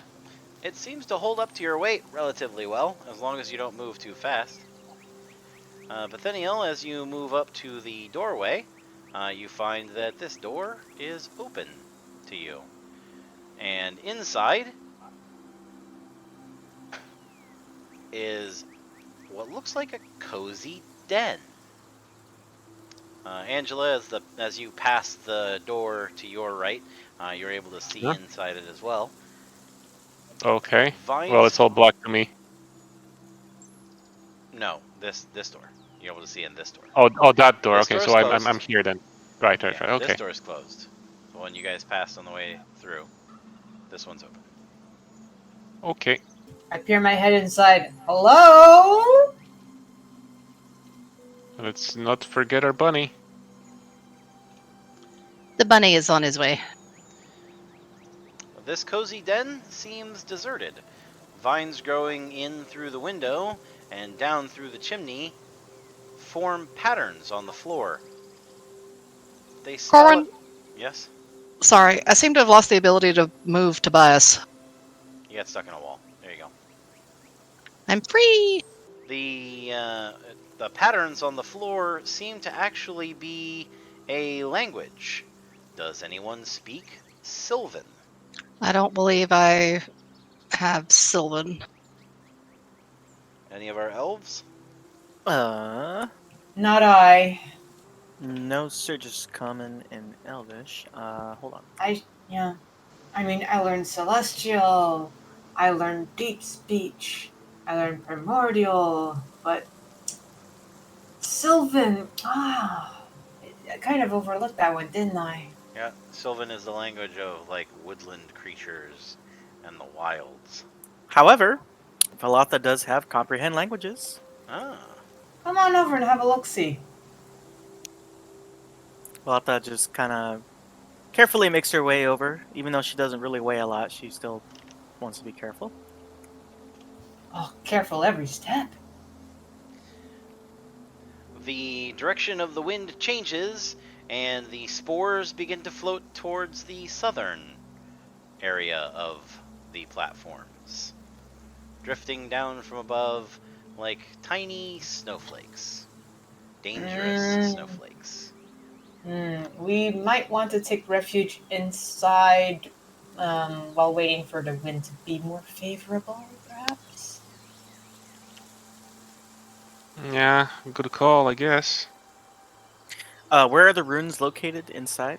Inside the they're room. on the walls and the floor, all over the place. Okay. Before she steps inside, she's gonna take a look around just to see if she sees anything that might be, a trap. Okay, Alright, well, yeah, I just took a step inside. go ahead and roll your perception. Come on, Me? be perceptive for once. No, Valotha's searching. Oh, You're just using your 19, which is your passive perception, but then Yeah, okay. you don't see anything trapper related. all right. She's gonna walk in and then go wherever the markings are, and she has to touch them to be able to comprehend it. So, Do you? They're part of the spell, or are you doing something else? Yeah, do you have like an ability that you're using, or is it the spell comprehend languages? yeah, the spell. Okay, so the spell is, so you cast it on yourself, lasts for an hour, not concentration. For the duration, you understand the literal meaning of any spoken language you hear. You also understand any written language you see. Must be touching the surface on which the words are written. Oh, okay. So you just have to touch the surface on which the words are written. Yeah. So if they're like written on the wall, all you have to do is step in the room? Oh, that's cool. Yeah. Yeah. Alright. No, yeah, I didn't realize that you actually had to touch the surface. That's cool. So, as you step into the room, the vines seem to reorient themselves in your mind into a shape that makes more sense to you. It says strange and unsettling phrases like growing trees need blood and a broken branch means a broken bone. Okay, the tree is definitely not happy. Valotha relates this information back to the others, and she's just gonna kind of Yeah. bite her lip and be like, Best we not harm the tree any more than it's already been mangled. Hold on, Angela. What was that you were saying, Velothi? You got cut off. You about to say something? Oh, I was just saying that after she relays back the text, she just kind of bites her bottom lip, kind of nervously. Okay. So, those of you who are in the room You're lucky, Tobias. The wafting of the spores moves back to the east instead of swinging around to the west. However, there is another thing on the wind that is worrying, and that is the smell of rotting meat that comes from the north. Ooh. I have a bad feeling about this. Well, that's not foreboding at all. Let's hope that's not philosophy. Angie has a peek around the corner there. You are unsure whether or not any of these figures are Philosophy, or Philosophy, rather. But you can definitely tell these figures are dead. Several dead Oh, boy. humans hang from the walls of this infested kitchen, pinned there by large thorny vines. Many of Oh, them no. wear leather armor, thick green traveling cloaks, and carry satchels and furs, most likely hunters. Oh, no. I get the feeling this place is cursed. Something is very, very wrong here. A few of the vines shiver and shake around some of the armored figures. You're unsure whether it's because the vines are still throttling their corpses, or if perhaps they are not quite dead yet. Tobias is going to kind of swallow and then call out to the figures. Good afternoon. Well, if there's a chance they're alive, we should try and help. First of all, we need to be sure of their condition. What do they look like? Do they look pale? Or not yet? It's difficult to tell from here because, they're like wrapped up in vines. But as Okay. Tobias speaks out to them, several of them start to pull against the vines, tugging and trying to wrest themselves free, despite the fact that the thorns dig into their flesh and cut through their armor. Eesh. Tobias, That's nasty. Tobias is Sorry. going to frantically look at Nathaniel and ask him, I say, can you heal them at all? Perhaps help them get out of here? One of the figures plunges his hand out from between a layer of vines, and though the large thorn slices down his wrist and cuts him all the way to the bone up to his elbow, That's he not right. grabs a hold of the vine and pulls it free, with blood and ichor dripping from his body. That's not right. He drops to the ground with a snarl, and That's the not right at zombie all. lunges forward. Oh god. Okay, this is Great. undead, right? I need to sense if it's undead. All right, Let's roll initiative. Wookie!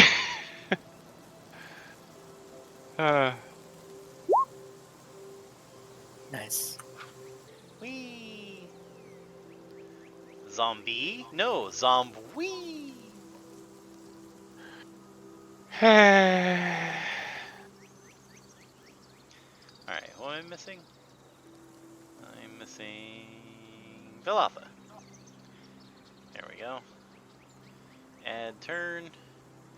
Got a 6. Here we are.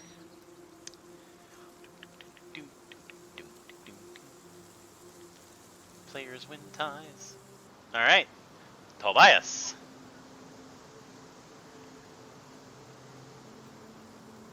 Oh, well, I've heard zombies don't like fire, and so has Tobias, so let's firebolt this thing. Okay. Right now you can't see them, so. Oh, I can't? Yeah. Oh, shoot. Where are you shooting at? You're like over here. Monsters are like around this corner in another room. There we go. Okay, well, let me move first, and then I'll just kind of stand here by Angie and shoot this fellow. All right. He looks the cutest. Yay. Did I get him? Yes, that is a strike with the firebolt. The fire blasts against the hunter, and it gives a rabid snarl as the flames envelop its torso. Do you want to continue your movement?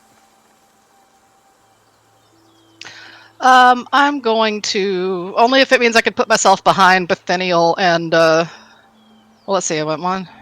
Yeah, no, I'm all right. I'll drop back so that I'm like here, but that's it. All right, Bethaniel. Yes, they definitely look like they're undead. Considering the fact that one of these guys has his lower jaw ripped off as he tears himself free from the vines. Yeah. Yeah, can I use Turn Undead on them? You can use Turn Undead on them. So I Where see will they go? 3. Okay, I think I see at least 4, and I see 5 now. I've moved about 20 feet. So what do I need to click on for Turn Undead? Okay. It's each undead creature that can see or hear you within 30 feet of you must make a Wisdom save. And it's your spell save DC. And if they fail, they are turned for 1 minute or until they take any damage. Okay. Do I need to click on anything? Nope. I mean, I think you should be able to click on Turn Undead, but you don't actually have to because it's just my saves. Save. Alright, what's your save DC?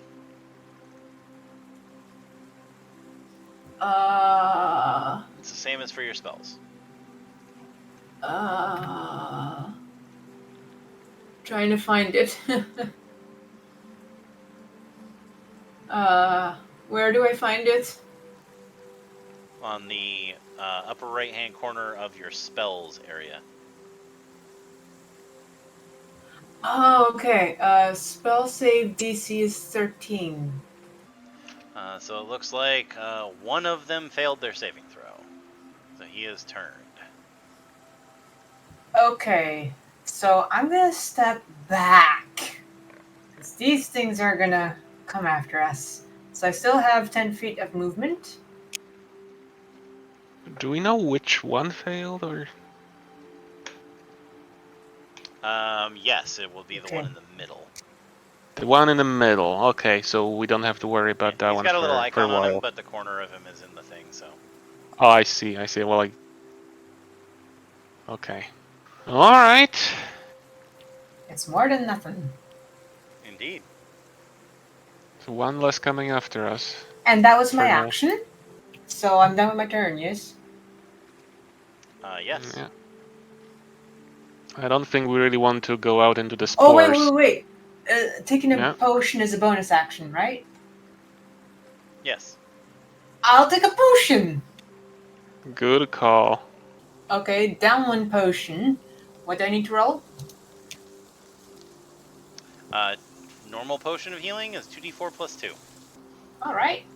Alright, so that gets you 8 back. Very nice. Angela. I don't exactly want to rush right into them. While they're still at range, I suppose I could yeet an axe at the one I see right down the center of the corridor. You don't want to get close to the zombies? No, I don't think that's a particularly good idea. Alright, well. Good news is, even with disadvantage, you do hit. Nice. So go ahead and roll damage. Ooh.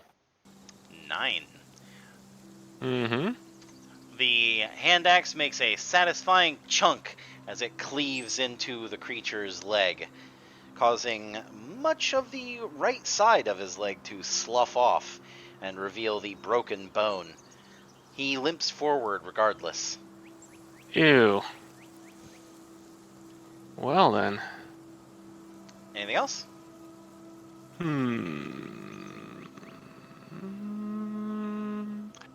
Does anyone want to be maneuvered to an advantageous position, or are you fine where you are? I think I'm good. I'm good. Okay then. So I suppose we end it here? My turn, Alright. that is. Zombie time. Oh, they're fast. Didn't quite expect that. Dashes forward. So it's the Left 4 Dead zombies. Ah. No, he's slow. He just had to use his entire movement to get to you. Ah. There is a clattering slam on the in the east, and another zombie appears outside of the door, having bashed Oh, through. come on! Oh, they went around that door. Another one lunges down the hallway, and a third piles in Oh. behind it. Oh, brilliant. Oh, no. The one that is turned clambers out onto the platform, and you can hear the creaking and crunching of rotten wood. Do all the zombies have a I don't know why separate I rolled movement, 5. or? So there you go. Sorry, Lotha. Alright. Do all those zombies have a separate initiative? Or? No, they just go on the same one. I don't know why I did that. There's no reason for me to draw it out and make each individual zombie turn take forever. They're just Hive zombies. mind. You Hive guys mind are zombies. 4th level. It's 5 zombies. Well, I have no experience. I don't know if that's good or bad. No, this is total party wipe. Yeah, basic zombies, yeah, totally deadly. Definitely not 1st level character fodder at all. Okay, so I have a spell here, Shatter, that says Ooh, it go ahead. Oh, it says it affects monsters within a 10-foot radius Yes. on a spot I select. So I wanted to position that so it would affect like most of these monsters, but not hurt my friends. Well, so here, this is a really cool thing that I like to do. For people, let me find it. Oh, I don't think I have the animated one for that one, so you'll have to forgive me. I'll have to use normal combat magic. What was the radius you said? It's 10 foot, 10. so I'm guessing that would be a 5x5, or am I doing the math wrong? Yeah. Ooh.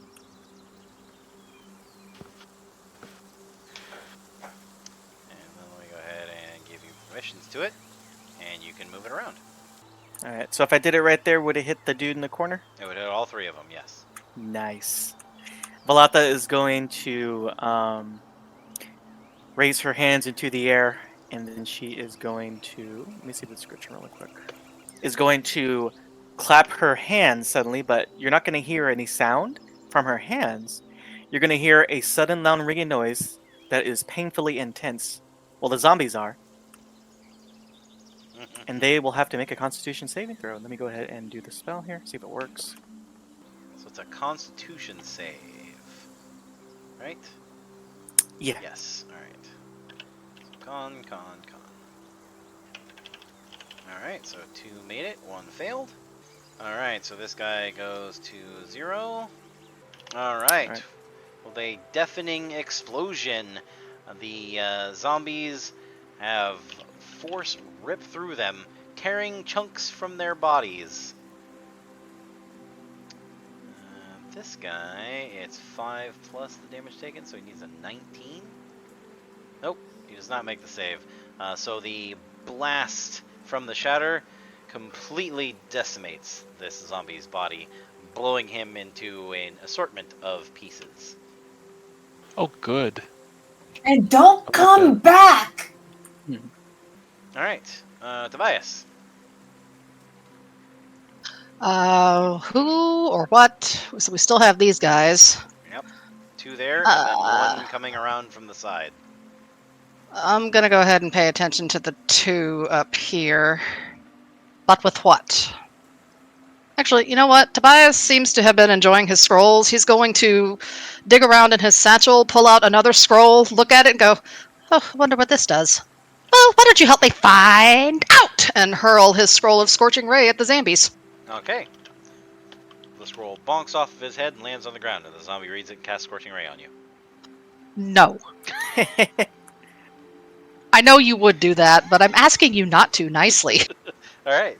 Go ahead and make your attack rolls. Are you shooting all 3 rays at the at this zombie, or are you splitting them up? 2 to the first one, 1 at the second. All right. I could just see the zombie looking down at the scroll, putting on a pair of glasses, and kind of reads over it real quick. Oh, yes, give me just a moment. It's been a while since I read anything in Elvish. Indeed. Alright, that's 3 hits. Alright, 13 to 1, 8 to the other. The blasts of fire pierce through the creature's body, leaving it scorched and smoldering.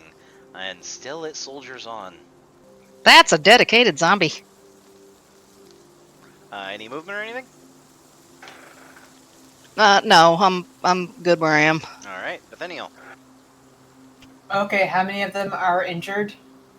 2 of them are injured. Well, 3 if you count the one that's running away from you.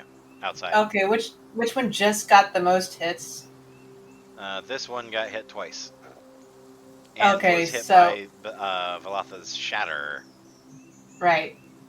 So we should take down the weaker one first. So the one right in front of my face, I'm gonna ring that bell. Alright. And if I'm not mistaken, I believe he will make his wisdom save. Smart zombie. Wise Jeez, zombie. for once. Okay, fine. Any movement or anything? Well, I can't really step away from this guy. Would using the scroll be a bonus or an action? That's an action. Well, Okay, actually, it okay, depends on the scroll. Technically, if you have a scroll in your hands that's like a reaction spell or a bonus action spell, it's still, you can do it as a bonus action, I think. Yeah, the scroll I have is guiding bolt, so That is definitely an action. yeah. That is. Just checking up on that. Alright.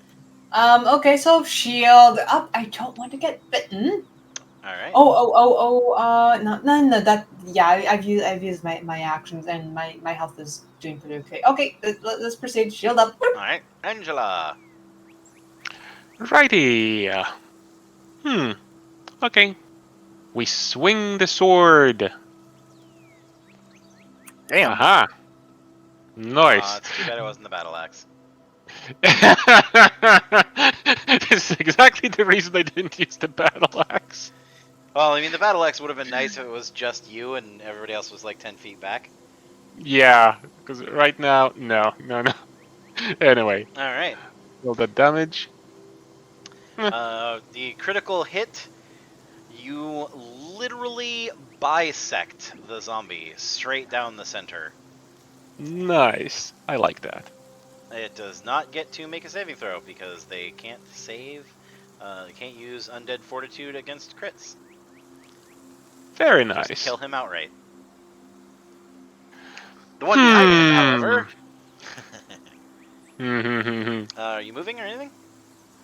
I'm wondering. Well, I'll put myself between the other one and Bethaniel. That'll be it. Alright.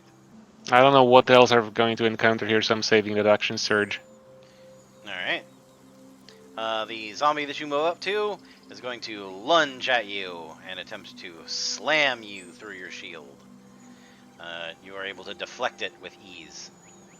Nice. However, the one from the outside rushes straight forward towards the most direct target, which is the bunny, launching himself onto the rabbit's body. Oh no.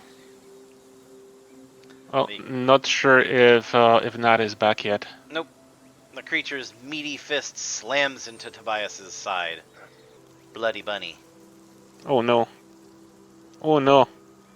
The zombie No. howls hungrily, reacting to the bloodied status of the poor Wascoe Abbot. No. There is a massive crunch from outside, and the sound of breaking boughs. and then a wet thud. Oh. Oh, did some of the pathways collapse? Velatha. Are Oh. we even going to get out of the building? I want to say, you also all heard this before the meaty thunk. Those walkways weren't steady, were they? Can we get out of the building?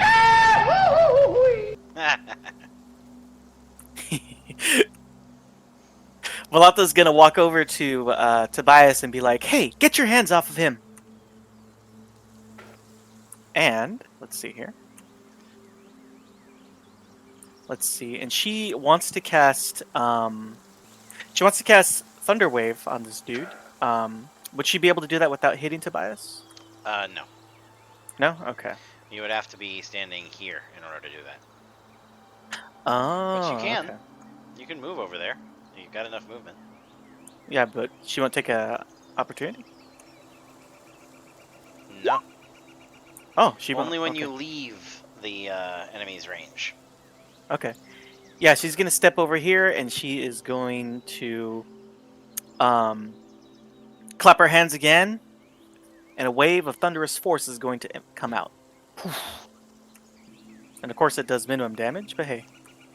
Alright. It's something. He will fail his saving throw. Oh, good. The blast catapults him past Bethaniel and slams him into the wall next to Angela with a wet crunch. Nice. Just where I want them. Yeah, because after this she probably won't be able to cast any of her damaging spells because they affect people in the area. So. No worries. Kawaii. Tobias. You had taken a slam from one of the zombies as it tried to chew on your little bunny body, and are now bloodied. Velatha stepped in and blasted the creature away from you. Tobias will readjust his billowing cloak and nod his head to Velatha. Much obliged, madam. And then we are going to use one of my real scorching rays, and I'm going to just eeny, meeny, miny, and mow the two remaining zombies. Alright. Probably will do better if I scoot over here. I don't want to hit Angie. Alright, blast away. Okay, so we'll just put the crit on the bottom zombie and the other two on the top zombie. Alright. So 40-60 each. Did not. Wait, I don't understand. 2. Oh, okay. You rolled. Alright. Alright, that makes sense. I was looking at it like, what the hell? Okay, so the crit goes on the bottom one? Yeah, and the other two go on the top one. Alright. Whoosh whoosh. Despite being thoroughly ignited, they are still encouraged. Bethaniel. Okay, which one do you think it looks a little weaker than the other? It's difficult to tell because they're both dead. Okay, I'll toll the dead on... The further one up is a little bit more out of range from Velatha, so I'll go with that one. Alright. He will fail his saving throw. Ah, come on! Oof. It's something. I could take inspiration if you want. Up to you. We're fine, we're fine. Yeah, I suppose. That's really, really funny because he has 1 hit point left. Does he? But that means that... Oh my god. Nice. So that brings him to But 0, and now he gets to roll Undead Fortitude. It's DC 6 for him to stay alive. Alright. So yeah, the bell tolls for him, and he takes the 1 point of necrotic damage that is his last hit point, but his Fortitude keeps him alive. Well, undead. Extra Oh. undead. Fun. All right, Angela. Yes, might as well try and dispose of the one that's barely alive, I guess. Actually, no. Hmm. Neither of them are any alive. Well, yes, but that's beside the point right now. I'm just trying to eliminate the threat to my companions. So I'll attack the one to my left. Okay, that's a hit. Nice. Damage. Oh, come on! Aw. Nope.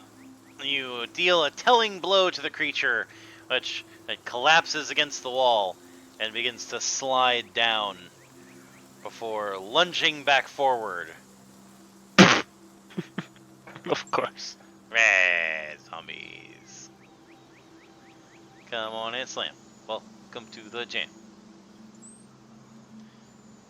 That was a sucky hit. That's okay. Their hits weren't much better. Balatha. Valata is going to draw her sword and take a position in front of the bunny. And she is actually going to melee attack use her rapier to try and stab the zombie right in front of her. That is definitely a hit. Roll damage. 5 and 6 is 11. Alright.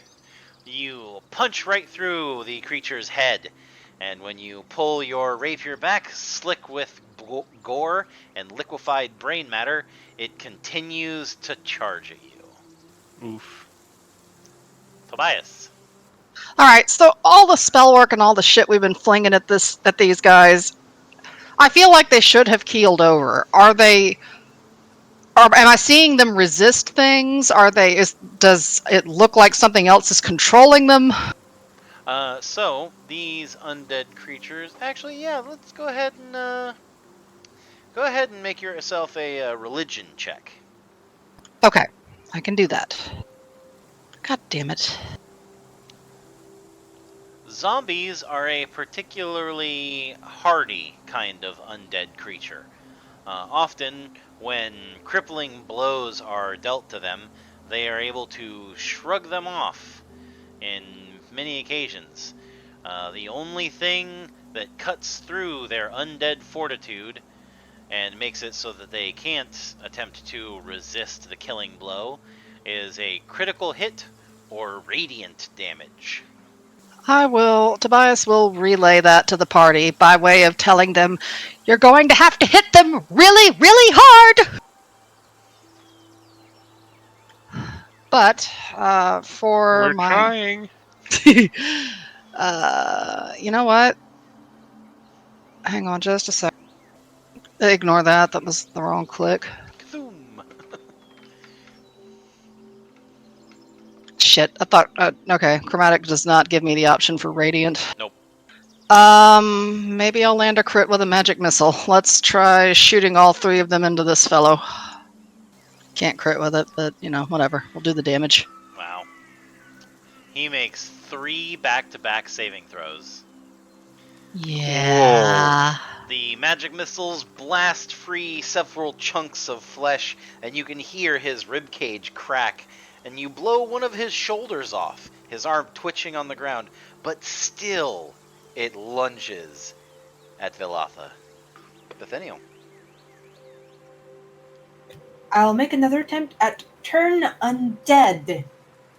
The beams of holy radiance that come out of your holy symbol seem to blind the northernmost zombie, causing it to shrink away. Okay.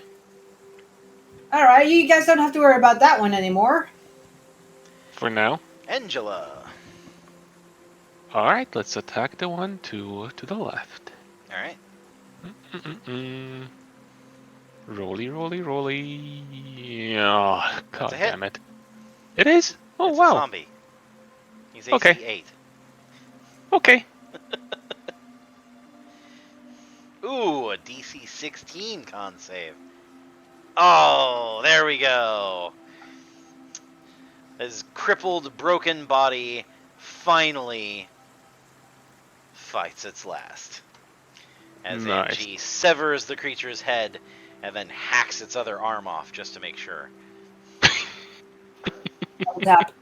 Velata, in a fit of rare anger, actually raises up a boot and stomps on his chest. Stay down. Your foot goes Nice. through the creature's torso and ends up in its chest cavity.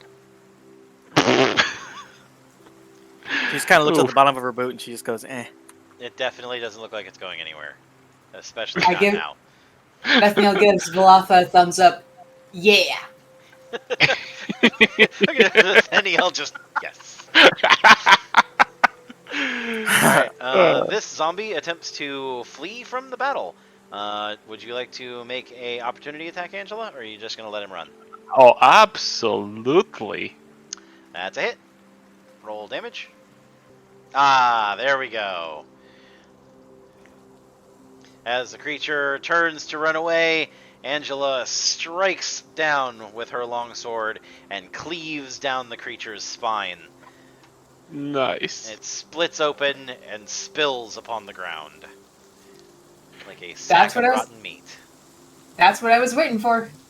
Oh, glorious.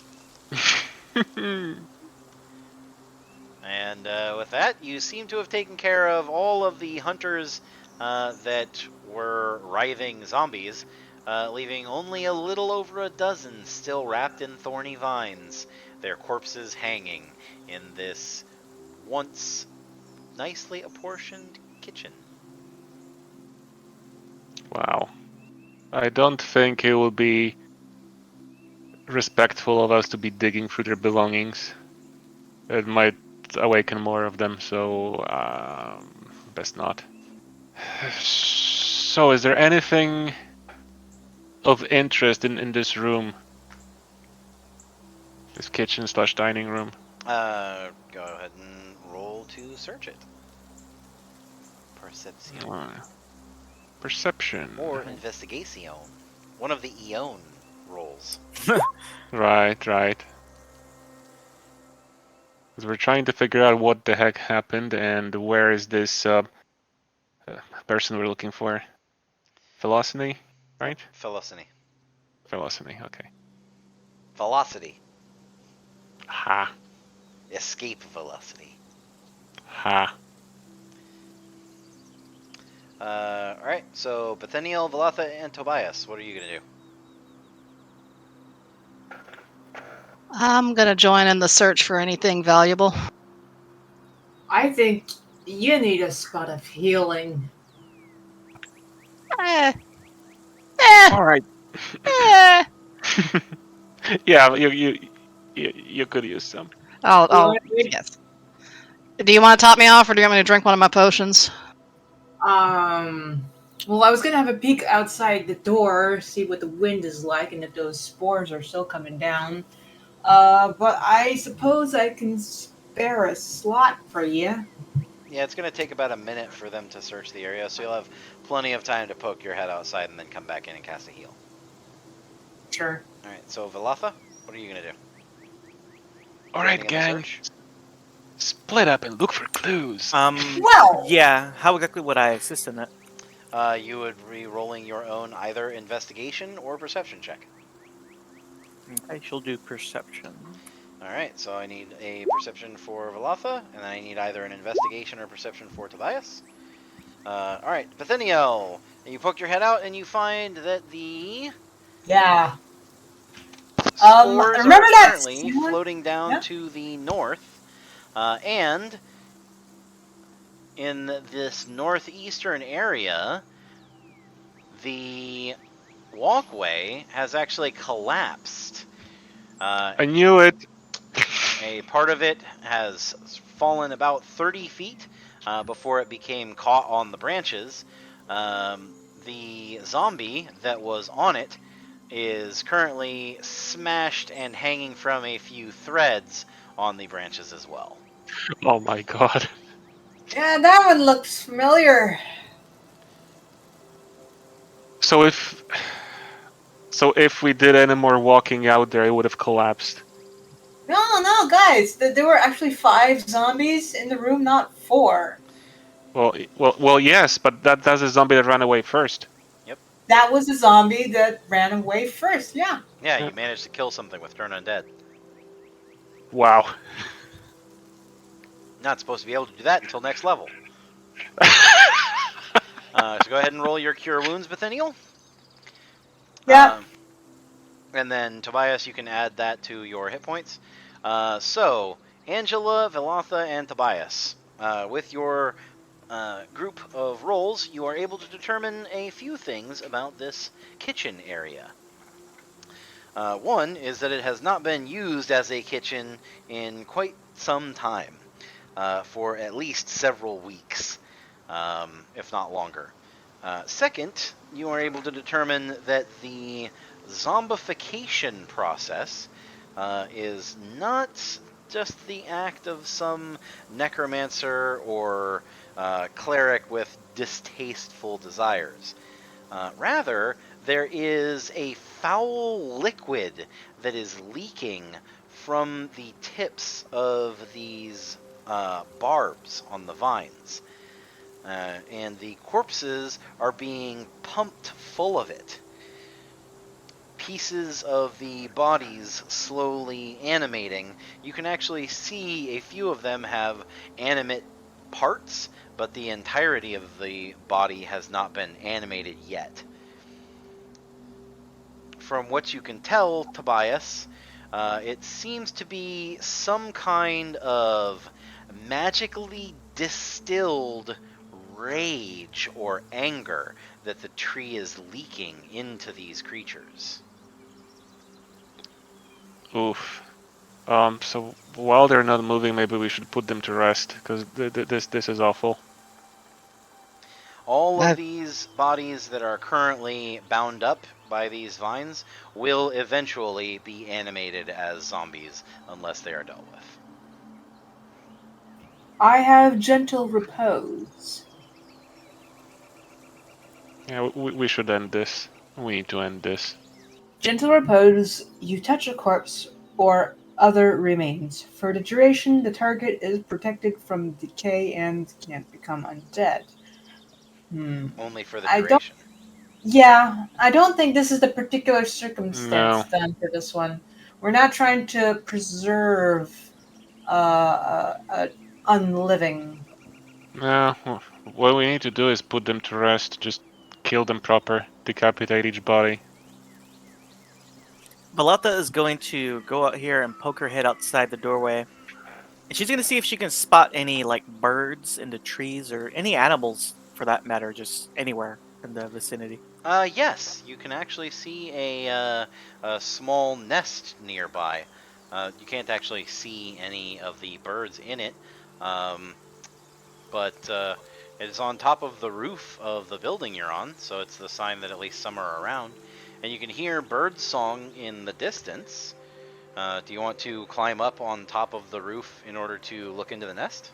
How big is the nest? About as big around as you cupping both of your hands together. Oh, so it's a small one. Okay. Yeah, normal birds, Good. not like monster birds. But let's see. When you cast a spell as a ritual, it doesn't take a slot up, right? Nope, doesn't take a slot up, just takes 10 minutes. All right. She's going to take some time to ritual cast Speak with Animals. Okay. And I guess once that's up, I don't know if anyone else is going to do anything in the meantime, but once that's up, she's going to just call out to wherever she, hears the sound of direction of the animals. Hello, is everyone out there? Can any of you hear me? There is a rustling in the nest, but nothing comes out of it. So something definitely heard you, but it has not poked its head up yet. Okay. She is going to climb and try to get closer to the nest. Okay. Question. So I use Cure Wounds. Does that take up a spell slot? Yes. Okay, I'll make sure that's as such. Yep. Whenever you cast a spell normally, it always takes up a spell slot of the level you cast it at. Yeah. I cast it level 1. Yep. Were the hit points recovered? Yes? Yep. Okay, good. Yep. You're looking a little Tobias better is now. no longer bloodied. All right. So you climb up onto the roof and move over to the nest, and you find that there is indeed a bird in the nest. A sparrow, it looks like, from the coloring. And there is a pair of eggs. They seem to have been broken open, but you don't see any chicks.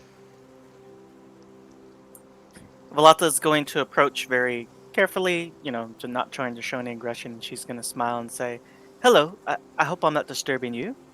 The bird hops a few times and turns to look up at you, its eyes peering into yours as it cocks its head back and forth.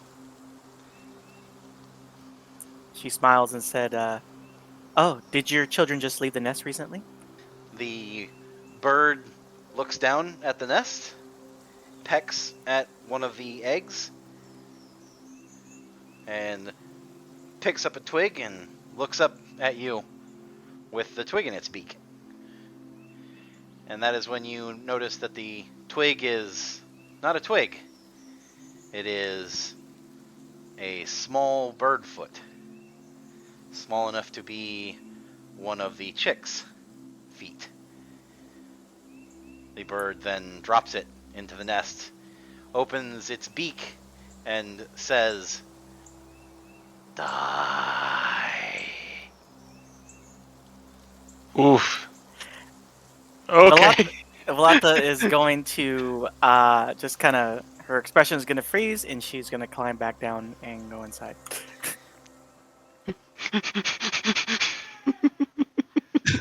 That is Just true. happen. That I think that's actually the creepiest fucking thing we've run into yet. Holy shit! Oh my god. That was fucked up. We gotta make a pic of that. yes. Just- Yes. Like, she's just looking at expecting this whole, like, Snow White interaction, and the bird's just like, Yeah. "Die!"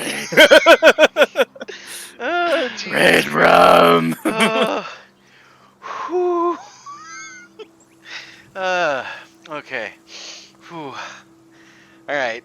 Yeah, Valapa comes back in and she's like, "I'm already a pale elf, but I'm paler now." Whew. Alright. So, when you come in, I'm guessing that the trio inside are using a combination of spell, sword, and mace to end the lives, or rather prevent the unlives, of the unfortunate hunters that have been dragged into this place. That's it. That's exactly it. It's not like we can give them proper burial here, but if we just leave them properly there, it'll be more respectful than what's happening to them now. That's fair. As you cleave the head off of one of them, Angie, you find that a large scrap of cloth, a chunk of the hunter's cloak, came off on your sword. But as you are removing it and preparing to wipe the ichor from the blade, you find a small hemp rope that was being used as a necklace, with a small wooden figurine of a horse that had been carved carefully by small hands, being carried by the hunter. Oh. Okay. Some sad implications right there. And I do agree with Bethaniel. Ceremony. So we said a horse-shaped necklace figurine Yes. thing? Oh, why do I not see ceremony?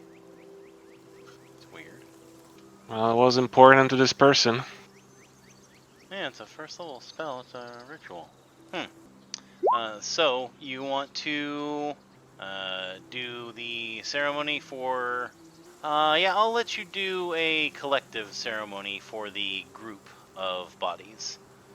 Yep, this will keep them from becoming undead for the next week. I think we've already hacked them enough. All right. You have cleared this area as far as you can tell. Only 3 doors remain from what you have seen. I mean, out there? One to the north, one to the east, and one to the southeast. Yes, out there. on the walkways. All right. Are you laying the small figurine to rest with the owner? I would say so. Okay. Just wouldn't feel right to take it, even if it's a quest item. As you step out, the wind begins to blow in a westerly direction, Oh no. and the spores cascade down from above. Oh Roll no. a dexterity saving throw to attempt to get inside. All right. Oh. The frickin' timing. Dexterity. That looks like a good one. Oh dear. I'm not liking this. All right. But I'm right next to the door. Benthenial manages to duck back inside, but Angela doesn't quite see it in time. And the cascade of spores rain down upon her. Angie, make a Constitution saving throw as the spores get into your eyes, your nose, and your mouth. Ew.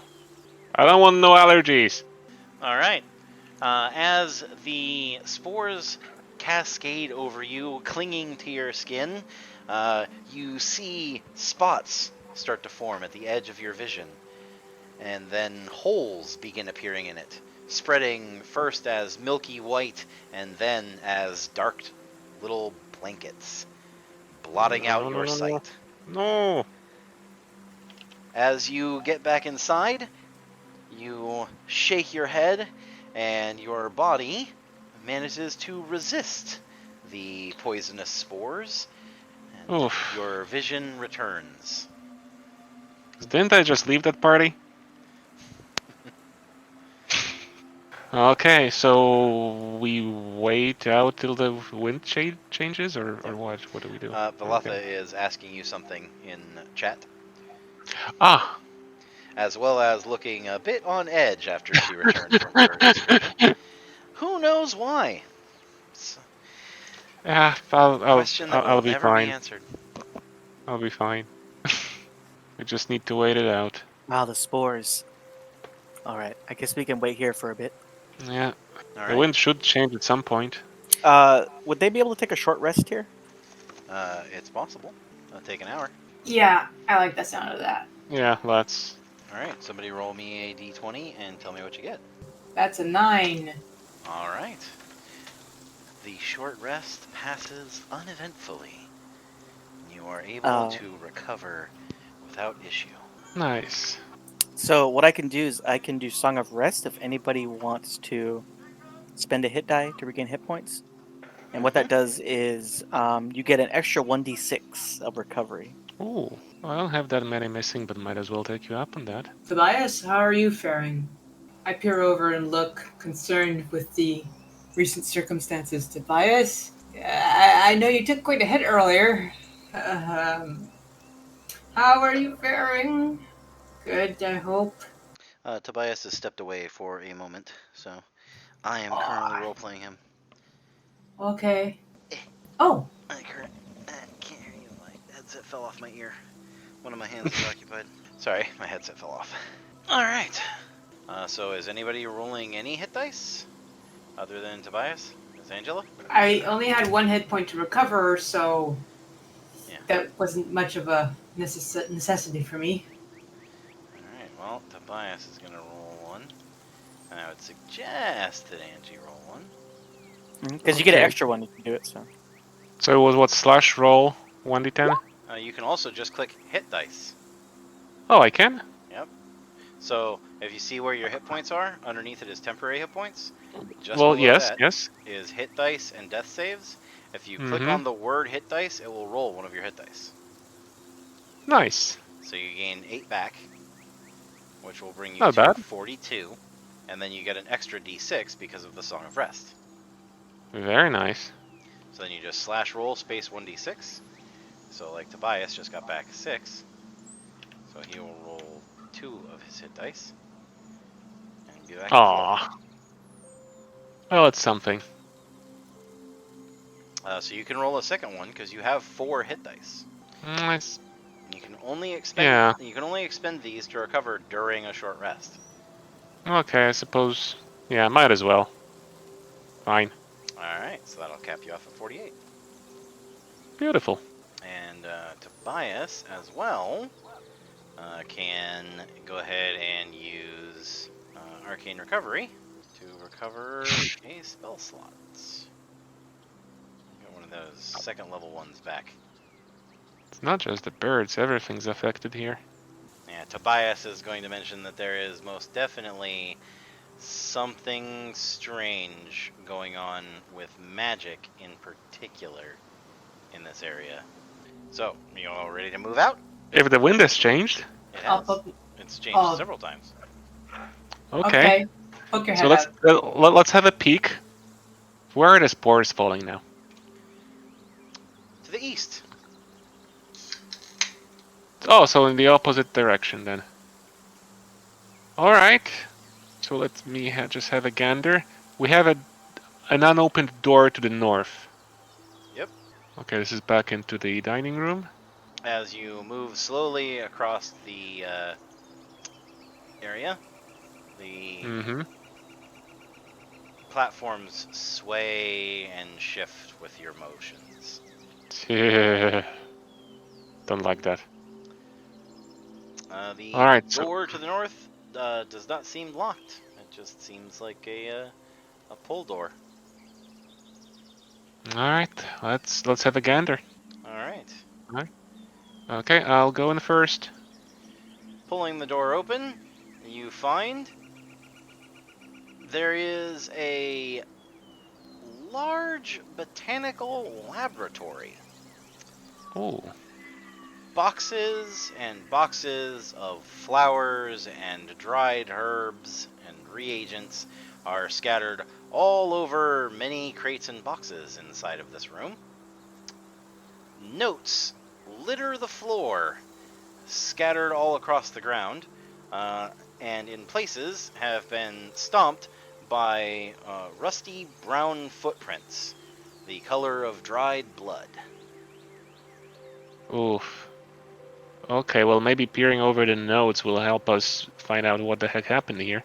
The wind shifts outside, beginning to sway to the east, and Tobias quickly hops away from the falling spores, though he tries to stay as slow and steady as he can. East? You mean the Don't you west? mean west? West.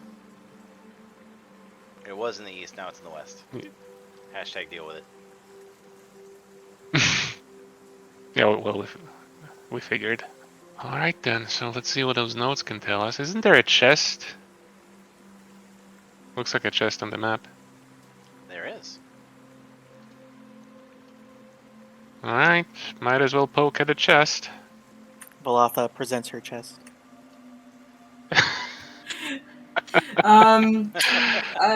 Hmm. Do you easily agree to terms like this? Alright. As you look around the room, there is, in fact, a chest that can be opened, but it seems locked. Uh-huh.